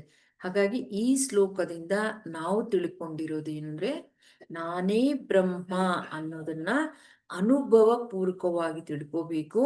ಅದಕ್ಕೆ ಸಾಧನೆ ಮತ್ತು ಜ್ಞಾನ ಎರಡೂ ಇರಬೇಕು. ಕೇವಲ ಜ್ಞಾನ ಒಂದೇ ಇದ್ದು ಇನ್ಫಾರ್ಮೇಶನ್ ನಾಲೆಡ್ಜ್ ಮಾತ್ರ ಇದ್ರೆ ಪ್ರಯೋಜನ ಇಲ್ಲ. ಅದರ ಜೊತೆಗೆ ಅದನ್ನ ಆಧಾರವಾಗಿ ತಗೊಂಡು ಅದರ ಸಹಾಯದಿಂದ ನಮ್ಮ ಅನುಭವವಾಗಿ ಅದನ್ನ ಪಡ್ಕೊಳ್ಳೋವರೆಗೂ ನಮ್ಮ ಸಾಧನೆಯನ್ನ ನಾವು ಮುಂದುವರಿಸಿದಾಗ ಆ ಥರ ನಾವು ಪ್ರತಿನಿತ್ಯ ಅದೇ ಆ ಬ್ರಹ್ಮ, ನಾನೇ ಬ್ರಹ್ಮ ಅನ್ನೋ ಒಂದು ಸ್ಥಿತಿಯಲ್ಲಿ, ನಾವು ಮನಸ್ಥಿತಿಯಲ್ಲಿ ಇದ್ದಾಗ ಏನಾಗುತ್ತೆ, ಅಂತ್ಯಕಾಲದಲ್ಲೂ ಸಹ ನಾವು ಆನಂದವಾಗಿ ಇರ್ತೀವಿ. ಓ, ಏನೋ ಮರಣ ಬರ್ತಾ ಇದೆ, ಈ ದೇಹ ಬಿಟ್ಟೋಗ್ತಾ ಇದ್ದೀನಿ, ನನ್ನವರು, ನನ್ನ ಊರು, ನನ್ನ ಮನೆ, ಮತ್ತೊಂದು, ನನ್ನ ಆಸ್ತಿ, ನನ್ನ ಒಡವೆ, ಎಷ್ಟೆಲ್ಲ ಇರುತ್ತೆ ನೋಡಿ. ನಾನು ಅಂತ ಬಂದ ತಕ್ಷಣ ನನಗೆ ಸಂಬಂಧಪಟ್ಟಿರೋದು ಎಲ್ಲವೂ ಬಂದು ಫ್ರಾಕ್ಷನ್ ಆಫ್ ಸೆಕೆಂಡ್ ಸೇರ್ಕೊಂಡ್ಬಿಡುತ್ತೆ. ಅದು ಯಾವುದರದ ಗೋಜು ನಮಗೆ ಇರೋದೇ ಇಲ್ಲ. ಅದು ಯಾವುದೂ ಇಲ್ಲ ಅಂದ್ರೇನೆ ಮುಕ್ತಿ. ಆ ಬ್ರಹ್ಮಾತ್ಮ ತತ್ವದಲ್ಲಿ ಇದ್ರೇನೆ ಮುಕ್ತಿ, ಆತ್ಮತತ್ವದಲ್ಲಿ ಇದ್ರೇನೆ ಮುಕ್ತಿ ಅನ್ನೋದನ್ನ ಇಲ್ಲಿ ನಾವು ತಿಳ್ಕೊಂಡಿದ್ದೀವಿ ಸ್ನೇಹಿತರೆ. ಈಗ ಮುಂದಿನದು, ಈ ಮುಂದಿನ ಶ್ಲೋಕದಲ್ಲಿ ಮೌನದ ಬಗ್ಗೆ ನಮಗೆ ತಿಳಿಸ್ತಾ ಇದ್ದಾರೆ. ಈ ಶ್ಲೋಕ, ಜನ್ಮ ಮೃತ್ಯು ಸುಖ ದುಃಖ ವರ್ಜಿತಂ ಜಾತಿ ನೀತಿ ಕುಲ ಗೋತ್ರ ದೂರಗಂ ಚಿದ್ವರ್ತ ಜಗತೋಸ್ಯ ಕಾರಣಂ ತಸ್ಯ ದಾಹಮಿತಿ ಮೌನ ಆಶ್ರಯ ಅನ್ನೋದು, ಇದು ಕುರ್ಯ ಜ್ಞಾನಯೋ ಅನ್ನೋದರಲ್ಲಿ 39ನೇ ಶ್ಲೋಕ. ಇದು ಮೂಲ, ಅಲ್ಲಿಂದ ಸಂಗ್ರಹ ಮಾಡಿರೋದು. ಅಂದ್ರೆ ಈ ಪದಗಳ ಅರ್ಥ ಏನು ಅಂದ್ರೆ, ಜನ್ಮ ಮೃತ್ಯು ಸುಖ ದುಃಖ ವರ್ಜಿತ ಅಂದ್ರೆ ಹುಟ್ಟು ಸಾವು ಸುಖ ದುಃಖಗಳು ಇಲ್ಲದೆ ಇರುವುದು. ವರ್ಜಿತ ಅಂದ್ರೆ ವರ್ಜಿಸುವುದು, ಇಲ್ಲದೆ ಇರುವುದು ಅಂತ. ಜಾತಿ ನೀತಿ ಕುಲ ಗೋತ್ರ ದೂರಗಂ ಅಂದ್ರೆ ಜಾತಿ ನೀತಿ ಕುಲ ಗೋತ್ರ ಇಲ್ಲ ಎನ್ನುವುದು. ಅಸ್ಯ ಈ ವಿವರ್ತ ಪುನಃ ಬರುವ, ಜಗತಃ ಪ್ರಪಂಚ, ಕಾರಣಂ ಕಾರಣವಾದ, ಚಿತ್ ಸ್ವಯಂ ಪ್ರಕಾಶವಾದ, ತತ್ ಆ ಪರಬ್ರಹ್ಮ, ಅಹಂ ನಾನು, ಇತಿ ಎಂದು ಸದಾ ಯಾವಾಗಲೂ ಮೌನಂ ಮೌನವನ್ನು ಆಶ್ರಯಿಸಬೇಕು ಅನ್ನೋದು ಪದಗಳ ಅರ್ಥ. ತಾತ್ಪರ್ಯ ಏನು ಅನ್ನೋದಾದ್ರೆ, ಜನನ ಮರಣ ಸುಖ ದುಃಖ ಇಲ್ಲದೆ, ಜಾತಿ ನೀತಿ ಕುಲ ಗೋತ್ರಗಳು ಇಲ್ಲದೆ ಈ ಜಗತ್ತಿಗೆ ಕಾರಣವಾದ ಸ್ವಯಂ ಪ್ರಕಾಶವಾದ ಆ ಪರಬ್ರಹ್ಮನನ್ನು ನಾನು ಎಂದು ಭಾವಿಸುತ್ತಾ ಯಾವಾಗಲೂ ಮೌನವಾಗಿ ಇರಬೇಕು. ಹಿಂದಿನ ಶ್ಲೋಕದಲ್ಲಿ ನಾನೇ ಪರಬ್ರಹ್ಮ ಅನ್ನೋದು ಅನುಭವ ಪೂರ್ವಕವಾಗಿ ತಿಳ್ಕೋಬೇಕು, ಅನುಭವ ಪಡ್ಕೋಬೇಕು, ಅದೇ ಮುಕ್ತಿ ಅನ್ನೋದು ಹೇಳಿದ್ರು. ಆದರೆ ಇಲ್ಲಿ ನಮ್ಗೆ ಇನ್ನೂ ಏನು ಹೇಳ್ತಿರೋದು ಅಂದ್ರೆ, ಯಾವಾಗಲೂ ಅನ್ನೋದು ಇಲ್ಲಿ ಸೇರಿಸಿರೋದು ನೋಡಿ. ನಾನೇ ಬ್ರಹ್ಮ ಅನ್ನೋದು ನಮಗೆ ಆ ಅನುಭವಕ್ಕೆ ಅಡ್ಡಿ ಬರ್ತಿರೋದು ಯಾವುದು? ಜನನ, ಮರಣ, ಸುಖ, ದುಃಖ. ಇವು ನಾನು ಹುಟ್ಟಿದ್ದೀನಿ, ನಾನು ಇಂಥ ದೇಶದಲ್ಲಿ ಹುಟ್ಟಿದ್ದೀನಿ, ಇಂಥ ಮನೆಯಲ್ಲಿ ಹುಟ್ಟಿದ್ದೀನಿ, ಇಷ್ಟು ವರ್ಷ ಆಯಿತು ಜನನ, ನಾನು ಇಂಥ ವಂಶದವರು, ಇಂಥ ಜಾತಿಯವರು, ಇಂಥ ಕುಲದವರು ಅನ್ನೋದು ಮರಣ. ಮತ್ತೆ ಕೆಲವು ದಿನಗಳಾಯಿತು, ಕೆಲವು ವರ್ಷಗಳಾಯಿತು, ಮರಣ, ಸತ್ತೋಗ್ತೀವಿ. ಜನನ ಮರಣ. ಸುಖ ದುಃಖ ಅಂದರೆ ನಮ್ಮ ನಾವು ಬಯಸಿದ್ದೆಲ್ಲ ಸಿಕ್ತಿದ್ರೆ, ನಾವು ಅನ್ಕೊಂಡಿದ್ದ ಥರನೇ ನಡೀತಾ ಇದ್ರೆ ಅವಾಗ ಸುಖ. ಅದಕ್ಕೆ ವಿರುದ್ಧವಾಗಿ ಆಯಿತು, ಘಟಿಸ್ತು ಅಂದರೆ ದುಃಖ. ಹಾಗಾಗಿ ಇದು ಇಲ್ಲದೆ ಅಂದರೆ ದ್ವಂದ್ವಾತೀತ ಅಂತ. ಜನನಾನು ಇಲ್ಲ, ಮರಣನೂ ಇಲ್ಲ. ನಾನು ಹುಟ್ಟು ಇಲ್ಲ, ಹುಟ್ಟಿದ್ರೆ ಅಲ್ವಾ ಸಾಯೋದು, ಸಾಯೋದು ಇಲ್ಲ ಅನ್ನೋದು. ಸುಖನೂ ಇಲ್ಲ, ದುಃಖನೂ ಇಲ್ಲ. ಈ ಇಲ್ಲದೆ, ಈ ದ್ವಂದ್ವ ಇಲ್ಲದೆ. ಮತ್ತೆ ಇನ್ಯಾವುದು ನಮ್ಗೆ ಅಡ್ಡಿ ಆಗ್ತಿರೋದು ಆ ಅನುಭವಕ್ಕೆ ಅನ್ನೋದಾದ್ರೆ ಜಾತಿ, ನೀತಿ, ಕುಲ, ಗೋತ್ರ. ಇವು ಅಂದರೆ ನಾವು ಗುಣಾತೀತರಾಗಬೇಕು. ಜಾತಿ, ನಾನು ಇಂಥ ಜಾತಿಯವರು, ಇಂಥ ವಂಶದವರು, ಈ ಥರದ್ದವರು ಅನ್ನೋದು ಯಾವುದು ಇಲ್ಲ. ಈ ದೇಹಕ್ಕೆ ಅದಿರೋದು ಅಲ್ವಾ. ಇವಿತ್ತು ಅಂದರೆ ನಾವು ದೇಹ ಸ್ಥಿತಿಯಲ್ಲಿದ್ದೀವಿ ಅಂತ. ನಾನು ಇಂಥ ಕುಲದವರು, ಇಂಥ ಗೋತ್ರದವರು ಅಂದರೆ ಭೇದ ಬಂದ್ಬಿಡ್ತು, ಭೇದ ಭಾವ ಬಂದ್ಬಿಡ್ತು, ಒನ್ನೆಸ್ ಬರಲಿಲ್ಲ ಇಲ್ಲಿ. ಅದಕ್ಕಾಗಿ ಇದನ್ನ ಮೀರಿ ಇದಿರಬಾರದು ಅಂತ. ಮತ್ತೆ ಈ ಜಗತ್ತಿಗೆ ಕಾರಣವಾದ ಸ್ವಯಂ ಪ್ರಕಾಶವಾದ ಈ ಎಲ್ಲದಕ್ಕೂ, ಈ ಜಗತ್ತಿಗೆ ಯಾವುದು ಆಧಾರ, ಯಾವುದು ಸ್ವಯಂ ಪ್ರಕಾಶ, ಅದಕ್ಕೆ ಇನ್ನೊಂದು ಏನು ಆಧಾರನೇ ಇರೋದಿಲ್ಲ. ಆ ಪರಬ್ರಹ್ಮನು ಅನ್ನೋದನ್ನ ಅದನ್ನ ಚಿಂತನೆ ಮಾಡ್ತಾ ಮೌನವಾಗಿರಬೇಕು ಅಂತ ಇಲ್ಲಿ ಹೇಳ್ತಿರೋದು. ಮೌನಮಾಶ್ರಯ, ಮೌನವನ್ನು ಆಶ್ರಯಿಸಿ ಅನ್ನೋದನ್ನ ತಿಳಿಸ್ತಿರೋದು ಸ್ನೇಹಿತರೆ. ಆ ಪರಬ್ರಹ್ಮ ಆಗ್ಬೋದು, ಬ್ರಹ್ಮಾತ್ಮ ಅಂತ ಅನ್ಬೋದು. ಅದು ಅದು ಎಲ್ಲ ಸರ್ವ ವಸ್ತು, ಧರ್ಮ, ಜಾತಿ, ಗುಣಗಳು ಇಲ್ಲದೆ ಇರಬೇಕು. ಅದನ್ನ ಅರ್ಥಕೋಬೇಕು. ಅನುಭವ ಅಂದ್ರೆ ನಾವು ಪರಬ್ರಹ್ಮನ ಅನುಭವ ಪಡ್ಕೋಬೇಕು ಅಂದ್ರೆ ಎಲ್ಲ, ಯಾವುದೇ ವಸ್ತು, ವ್ಯಕ್ತಿಗಳಿಗೆ ಅಲ್ಲ, ವಸ್ತು ಧರ್ಮವನ್ನು ಇಲ್ಲದೆ ಇರಬೇಕು. ದ್ವಂದ್ವಗಳೇ ಇರಬಾರದು. ಅಂದ್ರೆ ಯಾವಾಗ ಇದೆಲ್ಲ ಬರುತ್ತೆ ಅಂದ್ರೆ ನಮ್ಮ ಇಂದ್ರಿಯಗಳು ಯಾವಾಗ ಈ ಒಂದು ವಿಷಯಗಳ ಜೊತೆ ಇರುತ್ತೋ ಅವಾಗ ದ್ವಂದ್ವತ್ವ ಅನ್ನೋದು ಬರುತ್ತೆ. ಅಂದ್ರೆ ಕಣ್ಣು, ಕಿವಿ, ಮೂಗು, ಬಾಯಿ, ಚರ್ಮ, ಇದೆಲ್ಲ ಇಂದ್ರಿಯಗಳು, ಇದೆಲ್ಲ ಇದೆಯಲ್ಲ ಪಂಚೇಂದ್ರಿಯಗಳು, ಜ್ಞಾನೇಂದ್ರಿಯಗಳು ಎಲ್ಲವೂ ಸಹ ಅದು ಯಾವಾಗ ಯಾವುದಕ್ಕೂ, ಅದು ಯಾವುದು ಕಣ್ಣಿಂದ ನೋಡ್ತಾ ಇದ್ದೀವಿ ಅಂದ್ರೆ, ಏನೋ ದೃಶ್ಯ ನೋಡ್ತಿದ್ದೀವಿ ಅಂದ್ರೆ ಅಲ್ಲಿಗೆ ನಾವು ನಿಲ್ತೀವಿ ಅಲ್ಲ. ಅದು ಇರುತ್ತೆ ದೃಶ್ಯ, ಸ್ವಲ್ಪ ಹೊತ್ತೋದ್ಮೇಲೆ ಇರೋದಿಲ್ಲ. ಹಾಗಾಗಿ ಈ ಇಂದ್ರಿಯಗಳ ಜ್ಞಾನವನ್ನ ನಾವು ತಿಳ್ಕೊಂಡಿರಬೇಕು. ಈ ಎಲ್ಲದಕ್ಕೂ ಆಧಾರ ಯಾವುದು? ಸ್ವಯಂ ಪ್ರಕಾಶವಾದ ಆ ಪರಬ್ರಹ್ಮ ಅನ್ನೋದು ನಮಗೆ ಗಮನದಲ್ಲಿರ್ಬೇಕು. ಆ ಚಿಂತನೆ ನಡೆಸ್ತಾ ಇರ್ಬೇಕು ನಮ್ಮಲ್ಲಿ. ಎಲ್ಲ ಕಡೆ ತುಂಬಿದೆ. ಅದು ಏನು ಕೇವಲ ಮನುಷ್ಯರಲ್ಲಿ ಮಾತ್ರನಾ? ಇಲ್ಲ, ಎಲ್ಲ ಕಡೆ ತುಂಬಿದೆ. ಮತ್ತೆ ಇವತ್ತಿತ್ತು ನಾಳೆ ಇಲ್ಲದಿರ ಆಗುತ್ತಾ? ನಾವು ಇವತ್ತಿದ್ದೀವಿ, ನಾಳೆ ಇರ್ತೀವೋ ಇಲ್ವೋ ಗೊತ್ತಿಲ್ಲ. ಇದ್ರೂ ಸಹ ಒಂದಷ್ಟು ವರ್ಷಗಳಿರಬಹುದು, ಆಮೇಲೆ ಇರೋದಿಲ್ಲ. ಅದಂತೂ ಖಂಡಿತ, ಅದು ಗ್ಯಾರಂಟಿ ಅಲ್ವಾ? ಆ ಥರ ಅಲ್ಲ, ಶಾಶ್ವತವಾಗಿರುವುದು. ಮತ್ತೆ ಬಹಳ ಪ್ರಕಾಶವಾಗಿರುವುದು. ಅತಿ ವೇಗವಾಗಿ ಮಿಂಚಿನಂತೆ ಪ್ರಕಾಶಿಸ್ತಾ ಇರುವುದು. ನೋಡಿ, ನಾವು ಏನಾದ್ರೂ ಲೈಟು ಇಲ್ಲ ಮೊಬೈಲು ಆನ್ ಮಾಡಿದ್ರೆ ತಕ್ಷಣ ಏನಿಲ್ಲ, ಅದಕ್ಕೂ ಸ್ವಲ್ಪ ಸಮಯ ತಗೊಳುತ್ತೆ ಅಲ್ವಾ? ಆ ಥರ ಅಲ್ಲ, ಮಿಂಚಿನಂತೆ. ಮಿಂಚು ಎಷ್ಟೊತ್ತು ತಗೊಳುತ್ತೆ? ಅದು ಚಕ್ ಅಂತ ಬರುತ್ತೆ, ಹೋಗುತ್ತೆ. ಆ ಥರ ಹೆಚ್ಚು ಸಮಯ ತಗೊಳ್ಳೋದಿಲ್ಲ. ಆ ಥರ ಅತಿ ಸೂಕ್ಷ್ಮವಾಗಿರುವುದು ಅಂತ. ಅದು ಸ್ವಯಂ ಪ್ರಕಾಶ ಅದಕ್ಕೆ. ಮತ್ತು ಎಲ್ಲದಕ್ಕೂ ಅದೇ ಆಧಾರ. ಅದಕ್ಕೆ ಯಾವುದೋ ಆಧಾರ ಇಲ್ಲ ಬ್ರಹ್ಮತತ್ವಕ್ಕೆ, ಅದು ಎಲ್ಲದಕ್ಕೂ ಆಧಾರ. ಆ ಥರ ಚಿಂತನೆ ಮಾಡ್ತಾ ನಾವು ಆ ಎಲ್ಲದಕ್ಕೂ ಆಧಾರವಾಗಿರೋ ಸರ್ವಾತ್ಮನೇ ನಾನೇ ಅನ್ನೋ ಒಂದು ಭಾವನೆ ನಮ್ಮ ಶುದ್ಧವಾದ ಅಂತಃಕರಣದಲ್ಲಿ ಧ್ಯಾನಿಸ್ತಾ ಇರಬೇಕು. ಆವಾಗ ಆ ಸರ್ವಾತ್ಮನೇ ಹೊಂದುತ್ತೀವಿ ನಾವು. ಯಾವುದನ್ನ ಯದ್ಭಾವಂ ತದ್ಭವತಿ ಅಲ್ವಾ? ಯಾವುದನ್ನ ಭಾವಿಸ್ತಾ ಇರ್ತೀವೋ, ಚಿಂತನೆ ಮಾಡ್ತಿರ್ತೀವೋ ಅದೇ ನಾವು ಆಗ್ತೀವಿ, ಅದನ್ನೇ ಹೊಂದುತ್ತೀವಿ ಅಂತ.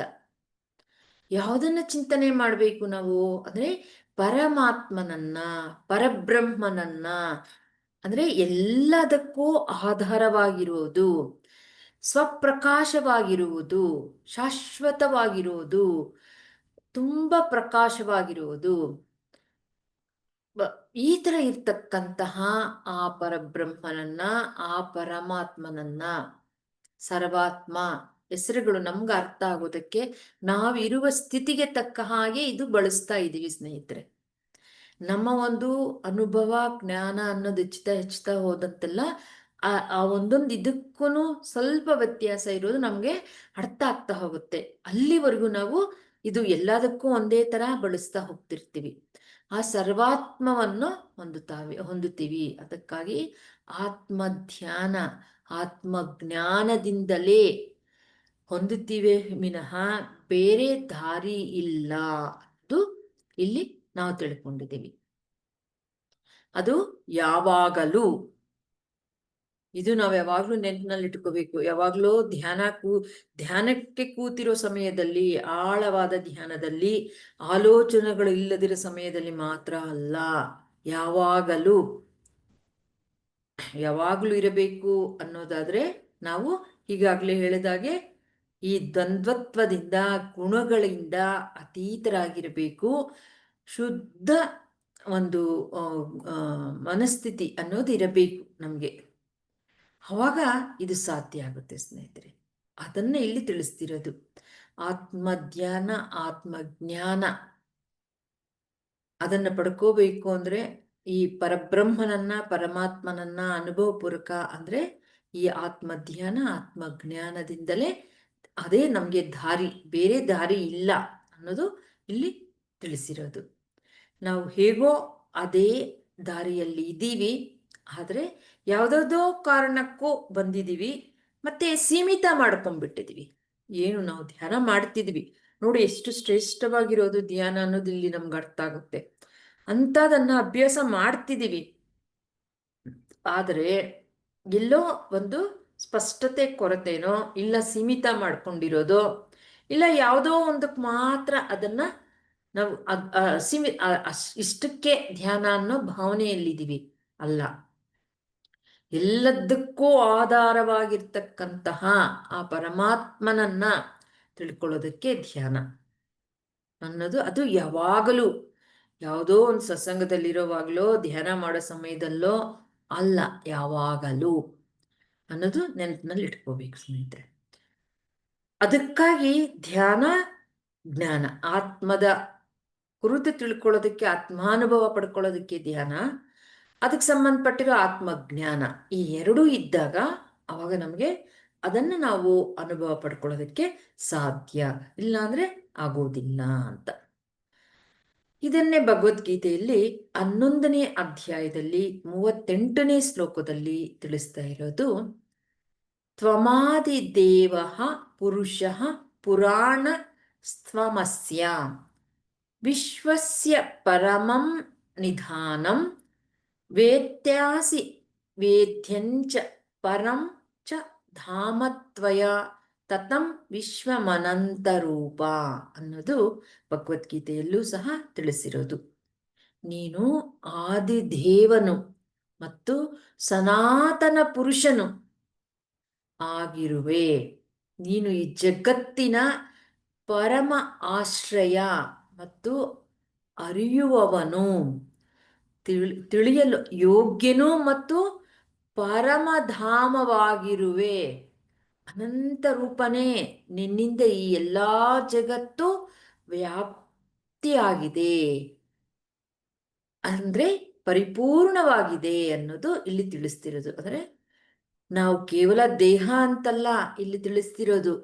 ನೀನು ಆದಿದೇವನು, ಆದಿ ಸನಾತನು, ಅಂದ್ರೆ ಈ ಎಷ್ಟು ವರ್ಷಗಳಾಯ್ತು, ಎಷ್ಟು ಯುಗಗಳಾಯ್ತು ಅನ್ನೋದಿಲ್ಲ. ಅದು ಅದು ಕೌಂಟ್ ಮಾಡೋಕ್ಕೆ ಆಗೋದಿಲ್ಲ. ಆದಿದೇವನು, ಪುರಾತನು ಅನ್ನುವಂಥವಲ್ಲ, ಆ ಥರ ಆದಿದೇವನು. ಆದಿ ಅಂದರೆ ಪ್ರಾರಂಭದಿಂದಲೂ ಇದೆಯಾ ನೀನು ಅಂತ.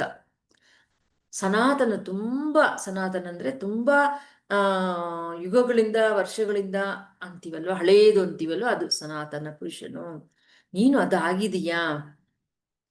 ಮತ್ತೆ ಈ ಜಗತ್ತಿಗೆ ಆಶ್ರಯ ಆಗಿರ್ತಕ್ಕಂಥದ್ದು, ಎಲ್ಲವನ್ನ ತಿಳ್ಕೊಳ್ಳೋದಕ್ಕೆ, ಅರ್ಥಕೊಳ್ಳೋದಕ್ಕೆ ಯೋಗ್ಯನು ನೀನು. ನೀನು ಅನಂತ ರೂಪನು, ನಿನ್ನಿಂದಲೇ ಈ ಜಗತ್ತೆಲ್ಲ ಅನ್ನೋದನ್ನ ಇಲ್ಲಿ ಮನುಷ್ಯ ಅಂದ್ರೆ ನಾನು ಅಂದ್ರೆ ದೇಹ ಮಾತ್ರ ಅಲ್ಲ, ನಾನು ಅಂದ್ರೆ ಏನು ಆಗಿದ್ದೀವಿ ಅನ್ನೋದನ್ನ ಈ ಶ್ಲೋಕದಲ್ಲಿ ಸಹ ತಿಳಿಸಿರೋದು. ಅಂದ್ರೆ ನಾವು ಪರಿಪೂರ್ಣರು ಅನ್ನೋದನ್ನ ಎಲ್ಲ ಕಡೆನೂ ನಾವು ವ್ಯಾಪಿಸಿದ್ದೀವಿ. ಅಂದ್ರೆ ನಾವು ಆ ಪರಬ್ರಹ್ಮನ ಅಂಶವೇ. ಅದಕ್ಕಾಗಿ ಆ ಪರಬ್ರಹ್ಮದಲ್ಲಿರ್ತಕ್ಕಂತಹ ಪೂರ್ಣತ್ವ ನಮ್ಮಲ್ಲೂ ಇದೆ. ನಾವು ಪರಿಪೂರ್ಣರಾಗೇ ಇದ್ದೀವಿ. ಆದರೆ ಇಲ್ಲ ಅನ್ನೋದು ಸೀಮಿತ ಮಾಡ್ಕೊಂಡ್ಬಿಟ್ಟಿದ್ವಿ, ದೇಹಕ್ಕೆ ಸೀಮಿತ ಆಗಿದ್ದೀವಿ ನಾವು. ಅದಕ್ಕಾಗಿ ಆ ಒಂದು ಪರಿಪೂರ್ಣನು ಅನ್ನೋದನ್ನ ನಾವೀಗ ಮರ್ತೋಗಿದ್ದೀವಿ, ದೂರ ಆಗಿದೆ. ಅದನ್ನ ಮತ್ತೆ ನಮ್ಮ ಸ್ವಸ್ವರೂಪದ ಕಡೆಗೆ ನಮ್ಮ ಒಂದು ಸಾಧನೆ ಮೂಲಕ ಮುಂದುವರಿತಾ ಇದ್ದೀವಿ ಸ್ನೇಹಿತರೆ. ಈಗ ಮುಂದಿನದು ಒಂದು ಶ್ಲೋಕ ನೋಡೋದಾದ್ರೆ, ಪೂರ್ಣ ಮಧ್ಯಯ ಮುಖಂಡ ಚೇತನಂ ವಿಶ್ವಭೇದ ಕಲಾನಾದಿ ವರ್ಜಿತಂ ಅದ್ವಿತೀಯ ಪರ ಸಂವಿಧಂ ಶಕಂ ತಸ್ಸದಾಹಮಿತಿ ಮೌನಮಾಶ್ರಯ. ಇದು ಸಹ ಕುರ್ಯ ಜ್ಞಾನ ಅನ್ನೋ ಒಂದು 35ನೇ ಶ್ಲೋಕ. ಅದರಲ್ಲಿ ಅಲ್ಲಿಂದ ಇಲ್ಲಿ ಸಂಗ್ರಹ ಮಾಡಲಾಗಿದೆ ಸ್ನೇಹಿತರೆ. ಪೂರ್ಣ ಮಧ್ಯಯ, ಪೂರ್ಣಂ ಅಂದ್ರೆ ಸಂಪೂರ್ಣವಾದದ್ದು ಅಂತ. ಅದವಯಂ ಎರಡನೇದಿಲ್ಲದಿರುವುದು. ಅಖಂಡಂ ಅಂದ್ರೆ ವಿಭಜನೆ, ತುಂಡಾಗಲ್ಲ, ಎಲ್ಲ ಕೂಡ್ಕೊಂಡಿರುವುದು ಅಂತ, ಒಂದಾಗಿರುವುದು ಅಂತ. ಚೇತನಂ ಚೈತನ್ಯ ಅಂದ್ರೆ ಪರಮಾತ್ಮ. ವಿಶ್ವಭೇದ ಕಲನಂ ವಿಶ್ವದಲ್ಲಿ ಬೇರೆಯಾಗಿ, ವರ್ಜಿತಂ ಇಲ್ಲದಿರುವುದು. ಅದ್ವಿತೀಯ ಪರ ಸಾಟಿ ಇಲ್ಲದ. ಮೋಕ್ಷ ಸಂವಿಧಂ ಶಕಂ ಜ್ಞಾನ ಸ್ವರೂಪ. ತತ್ ಆ ಪರಬ್ರಹ್ಮ ಅಹಮಿತಿ ನಾನೇ ಎಂದು ಸದಾ ಯಾವಾಗಲೂ ಮೌನಮಾಶ್ರಯ ಮೌನವನ್ನು ಆಶ್ರಯಿಸು ಅನ್ನೋದು ಈ ಶ್ಲೋಕದಲ್ಲೂ ಸಹ ತಿಳಿಸ್ತಿರೋದು. ಮೌನದಿಂದ ಇದು ತಿಳ್ಕೊಳ್ಳೋದು ಅಂತ. ಅಂದ್ರೆ ಪರಿಪೂರ್ಣವು, ಅಖಂಡವು, ಅಚೇತನವು, ಅದ್ವಿತೀಯವು, ಪರಮ ಜ್ಞಾನ ಸ್ವರೂಪವು, ಈ ವಿಶ್ವವೇ ತಾನಾದ ಪರಬ್ರಹ್ಮನು ನಾನೇ ಅನ್ನೋದನ್ನ ಭಾವಿಸ್ತಾ ಯಾವಾಗಲೂ ಮೌನವಾಗಿರಬೇಕು ಅನ್ನೋದನ್ನ ತಿಳಿಸ್ತಿರೋದು. ಹಿಂದಿನ ಶ್ಲೋಕದಲ್ಲಿ ನಾನೇ ಬ್ರಹ್ಮ ಅನ್ನೋದು, ಮತ್ತೆ ಅದಕ್ಕಿಂತ ಹಿಂದಿನ ಶ್ಲೋಕದಲ್ಲಿ ತಿಳಿಸಿದ್ದು, 2ನೇ ಶ್ಲೋಕದಲ್ಲಿ ಇವತ್ತು ನಾವು ನೋಡಿದ್ದು, ಅದು ನಿರಂತರವಾಗಿ ಯಾವಾಗಲೂ ಅದಿರಬೇಕು ನಮಗೆ ಅಂತ. ಅದಕ್ಕೆ ಅಡ್ಡಿ ಬರ್ತಿರೋದು ದ್ವಂದ್ವ ಇಂದ್ರಿಯಗಳು ಅನ್ನೋದು ನೋಡಿದ್ವಿ. ಇಲ್ಲೂ ಸಹ ತಿಳಿಸ್ತಿರೋದು ಏನನ್ನ ನಾವು ಚಿಂತನೆ ಮಾಡ್ತಿರಬೇಕು ಅಂದ್ರೆ, ಪರಿಪೂರ್ಣ, ಅಖಂಡ, ಚೇತನ, ಅದ್ವಿತೀಯ, ಪರಮ ಜ್ಞಾನ ಸ್ವರೂಪ ನಾನು ಅನ್ನೋದನ್ನ ಈ ವಿಶ್ವಕ್ಕೆ ಏನು ಪರಬ್ರಹ್ಮನು ಆಧಾರವಾಗಿರ್ತಕ್ಕಂಥ ಪರಬ್ರಹ್ಮನು ನಾನೇ ಅನ್ನೋದನ್ನ ಯಾವಾಗಲೂ ಮೌನವಾಗಿ ಇದ್ದು ಅದನ್ನ ನಾವು ಅಭ್ಯಾಸ ಮಾಡಬೇಕು ಅಂತ. ಅಂದ್ರೆ ಅಹಂ ಬ್ರಹ್ಮಾಸ್ಮಿ ಅಂತೀವಲ್ವಾ, ಸರ್ವಾತ್ಮನೂ ನಾನೇ ಅಂತ ಅನ್ನೋ ಭಾವನೆಯಿಂದ ಎಲ್ಲ ಸಮಯದಲ್ಲೂ ಮೌನದಿಂದ ಇರಿ ಅನ್ನೋದನ್ನ ಇಲ್ಲಿ ಶ್ರೀಕೃಷ್ಣ ಪರಮಾತ್ಮರು ಹೇಳ್ತಿರೋದು. ಇಲ್ಲಿ ಮೌನ ಅಂದ್ರೆ ನೋಡಿಲ್ಲಿ ಇದು ತಿಳ್ಕೊಳ್ಳೋದಕ್ಕೆ ಏನೇನೋ ಮಾಡಬೇಕು, ಕ್ರಿಯೆಗಳು, ಮಂತ್ರಗಳು, ಮತ್ತೊಂದು ಏನು ಮಾಡೋದಿಲ್ಲ, ಸುಮ್ಮನೆ ಮೌನವಾಗಿರೋದಷ್ಟೇ. ನಾನು ಅದಾಗಿದ್ದೀನಿ ಅಂತ ಆ ಮನಸ್ಸಲ್ಲಿ ಭಾವಿಸ್ಕೊಂಡಿರೋದಷ್ಟೇ. ಇಲ್ಲೇನೂ ಮಾಡಬೇಕಾಗಿಲ್ಲ. ಇಲ್ಲಿ ತಿಳಿಸ್ತಿರೋದು ಮೌನವಾಗಿರು ಅಂತ. ಅಂದರೆ ಮೌನ ಅಂದರೆ ನಾವು ಅನ್ಕೊಂಡಂಗೆ ಏನು ವಾಚಕ ಮೌನ ಮಾತ್ರ ಅಲ್ಲ, ಅದಲ್ಲ. ಅಂದರೆ ಮಾತನಾಡದೇ ಇರುವುದು ಮೌನ ಅಂತಲ್ಲ ಇಲ್ಲಿ. ಆ ಮಾತುಗಳು ಇಲ್ಲದೆ ಇರೋದು ಅದಲ್ಲ. ಅಂದ್ರೆ ಮಾನಸಿಕ ಮೌನವೂ ಸಹ ಇಲ್ಲಿ. ಅಂದ್ರೆ ಮನಸ್ಸು ಅನ್ನೋದು ಇಲ್ಲದೆ ಇರುವುದು ಅಂತ. ಮನಸ್ಸನ್ನೋದು ಇಲ್ಲದೆ ಇರುವುದು ಮೌನ ಅಂತ ಇಲ್ಲಿ. ಬಾಯಿಂದ ಮಾತುಗಳು ಇಲ್ಲದೆ ಇರೋದು ಮೌನ ಅಂತ ನಾವು ಅಲ್ಲಿಗೆ ಸೀಮಿತ ಆಗೋದಲ್ಲ. ಮನಸ್ಸಿನಲ್ಲೂ ಸಹ ಮೌನ ಅಂದ್ರೆ ವಾಚಕ ಮೌನ, ಮಾನಸಿಕ ಮೌನ, ಈ ಎರಡು. ಅಂದ್ರೆ ಮನಸ್ಸನ್ನ ಯಾವುದೋ ಒಂದು ಸಂಕಲ್ಪ, ವಿಕಲ್ಪ ಇಲ್ಲದೆ ಅದರ ರಹಿತವಾಗಿ ಇರುವುದು ಅಂದ್ರೆ ಮಾನಸಿಕ ಮೌನ. ಅಂದ್ರೆ ಮನಸ್ಸನ್ನೋದು ನಿರಂತರವಾಗಿ, ಮನಸ್ಸಂದ್ರೆ ಏನೋ ಆಲೋಚನೆಗಳು, ಅದು ಯಾವ್ದಾವುದೋ ಸಂಗ್ರಹ ಮಾಡಿಟ್ಕೊಂಡಿರುತ್ತೆ. ಯಾವತ್ತಿಂದು ಬೇಕಿರೋದು, ಬೇಡ್ದಿರೋದು, ಇನ್ನೊಬ್ಬರದು, ಅದೆಲ್ಲವೂ ಇರುತ್ತೆ ನಮಗೆ. ಅದು ಬೇಕು, ಇದು ಬೇಡ ಅನ್ನೋದೇ ಏನೇನೋ ತುಂಬಿಕೊಂಡಿರ್ತೀವಿ, ಸಂಗ್ರಹ ಮಾಡ್ಕೊಂಡಿರ್ತೀವಿ. ಅದೆಲ್ಲವೂ ಯಾವುದೂ ಇಲ್ಲದಿರುವುದು ಅಂತ ಇಲ್ಲಿ ಅರ್ಥ. ಅಂದ್ರೆ ಶೂನ್ಯ ಸ್ಥಿತಿ ಅಂತ ನಾವೇನಂತೀವಿ, ಧ್ಯಾನ ಅಂದ್ರೆ ಶೂನ್ಯ ಸ್ಥಿತಿ ಅಂತ. ಅದೇ ಇಲ್ಲಿ ಮೌನ ಅಂತ ಹೇಳ್ತಿರೋದು. ಮನಸ್ಸಿನ ಮೌನ ಅಂದ್ರೆ ಯಾವುದೇ ಸಂಕಲ್ಪ ವಿಕಲ್ಪರಹಿತ ಇರುವುದೇ ಮಾನಸಿಕ ಮೌನ ಅಂದ್ರೆ. ಅಂದ್ರೆ ಮನಸ್ಸು ಯಾವಾಗ್ಲೂ ನಿರಂತರ ಆಲೋಚನೆಗಳಿಂದ ಇರುತ್ತೆ. ಆಲೋಚನಾ ರಹಿತ ಸ್ಥಿತಿಯೇ ಮೌನ ಅಂತ ಇಲ್ಲಿ ತಿಳಿಸ್ತಿರೋದು. ಅಂದ್ರೆ ಯಾವುದೇ ಯೋಚನೆ, ಆಲೋಚನೆ ಒಂದೂ ಇಲ್ಲದಿರ ಇರೋ ಒಂದು ಸ್ಥಿತಿ ಇರುತ್ತಲ್ಲ, ಅದು ಮೌನ ಅಂತ. ಅಂದ್ರೆ ಅದು ನಾವು ಧ್ಯಾನ ಮಾಡ್ತಿರೋವಾಗ ನಮ್ಗೆ ಗೊತ್ತಾಗುತ್ತೆ. ಶ್ವಾಸ, ಉಚ್ಛ್ವಾಸ ನಿಶ್ವಾಸಗಳಿಗೆ ಗಮನಿಸ್ತಿರ್ತೀವಿ. ಆ ಶ್ವಾಸ ಕಡಿಮೆ ಆಗ್ತಾ ಹೋಗುತ್ತೆ. ಆ ಕಡಿಮೆ ಆಗ್ತಾ ಆಗ್ತಾ ಅದು ಕೆಲವರಿಗೆ ನಾಸಿಕಾಗ್ರದಲ್ಲಿ, ಇಲ್ಲಿ ಭೂ ಮಧ್ಯದಲ್ಲಿ ಅಲ್ಲಿ ಲಯ ಆಗ್ಬಿಡುತ್ತೆ. ಅಂದ್ರೆ ಅಲ್ಲಿ ಹೋಗಿ ಸೇರಿದಂಗೆ ಆಗ್ಬಿಡುತ್ತೆ. ಅಂದ್ರೆ ಅಲ್ಲೇ ಗಮನ ಇಟ್ಟು ನಾವು ನಿರಂತರ ಧ್ಯಾನ ಸಾಧನೆ ಮಾಡ್ತಾ ಇದ್ರೆ ಅದು ಕ್ರಮೇಣ ನಮ್ಗೇನಾಗುತ್ತೆ, ಆಲೋಚನಾ ರಹಿತ ಸ್ಥಿತಿಗೆ ನಾವು ತಲುಪ್ತೀವಿ. ಆ ಸ್ಥಿತಿಗೆ ಸೇರ್ಕೊಳ್ತೀವಿ ನಾವು. ಅಂದ್ರೆ ಆಲೋಚನೆಗಳನ್ನ ಸಂಪೂರ್ಣವಾಗಿ ಬಿಟ್ಟು ಮೌನದಲ್ಲಿ ಇರುವುದು ಅಂತ ಇಲ್ಲಿ ಹೇಳ್ತಿರೋದು. ಅದೇ ಅತ್ಯುತ್ತಮವಾದ ತಪಸ್ಸು ಅಂತ. ಈ ತರದ ಮೌನದಿಂದಲೇ ಈ ಒಂದು ಜೀವಾತ್ಮ ಪರಮಾತ್ಮರಲ್ಲಿ ಲಯ ಹೊಂದಿ ಜೀವಾತ್ಮ ಸರ್ವಾತ್ಮರ ಏಕತ್ವವನ್ನ ಗ್ರಹಿಸ್ತೀವಿ. ಈಗ ಈ ದೇಹದಲ್ಲಿರೋದಕ್ಕೆ ನಾವು ಜೀವಾತ್ಮ ಅಂತೀವಿ. ಆದರೆ ಈ ಜೀವಾತ್ಮ ಸಹ ಆ ಪರಮಾತ್ಮನ, ಪರಬ್ರಹ್ಮನ ಒಂದು ಭಾಗವೇ, ಅಂಶವೇ. ಆದರೆ ಎರಡೂ ಒಂದೇ ಅನ್ನೋದು ಯಾವಾಗ ನಮಗೆ ಅದು ಒಂದಾಗೋದು, ಯಾವುದೋ ಒಂದು ಪಾಯಿಂಟ್ ಇರಬೇಕಲ್ವಾ. ಅದು ಯಾವುದು ಅಂದ್ರೆ ಮೌನದಲ್ಲಿ, ಅಂದ್ರೆ ಆಲೋಚನೆಗಳು ಇಲ್ಲದಿರ ಸ್ಥಿತಿಯಲ್ಲಿ. ಅದು ತಪಸ್ಸು ಅಂದ್ರೆ ಅಂತ.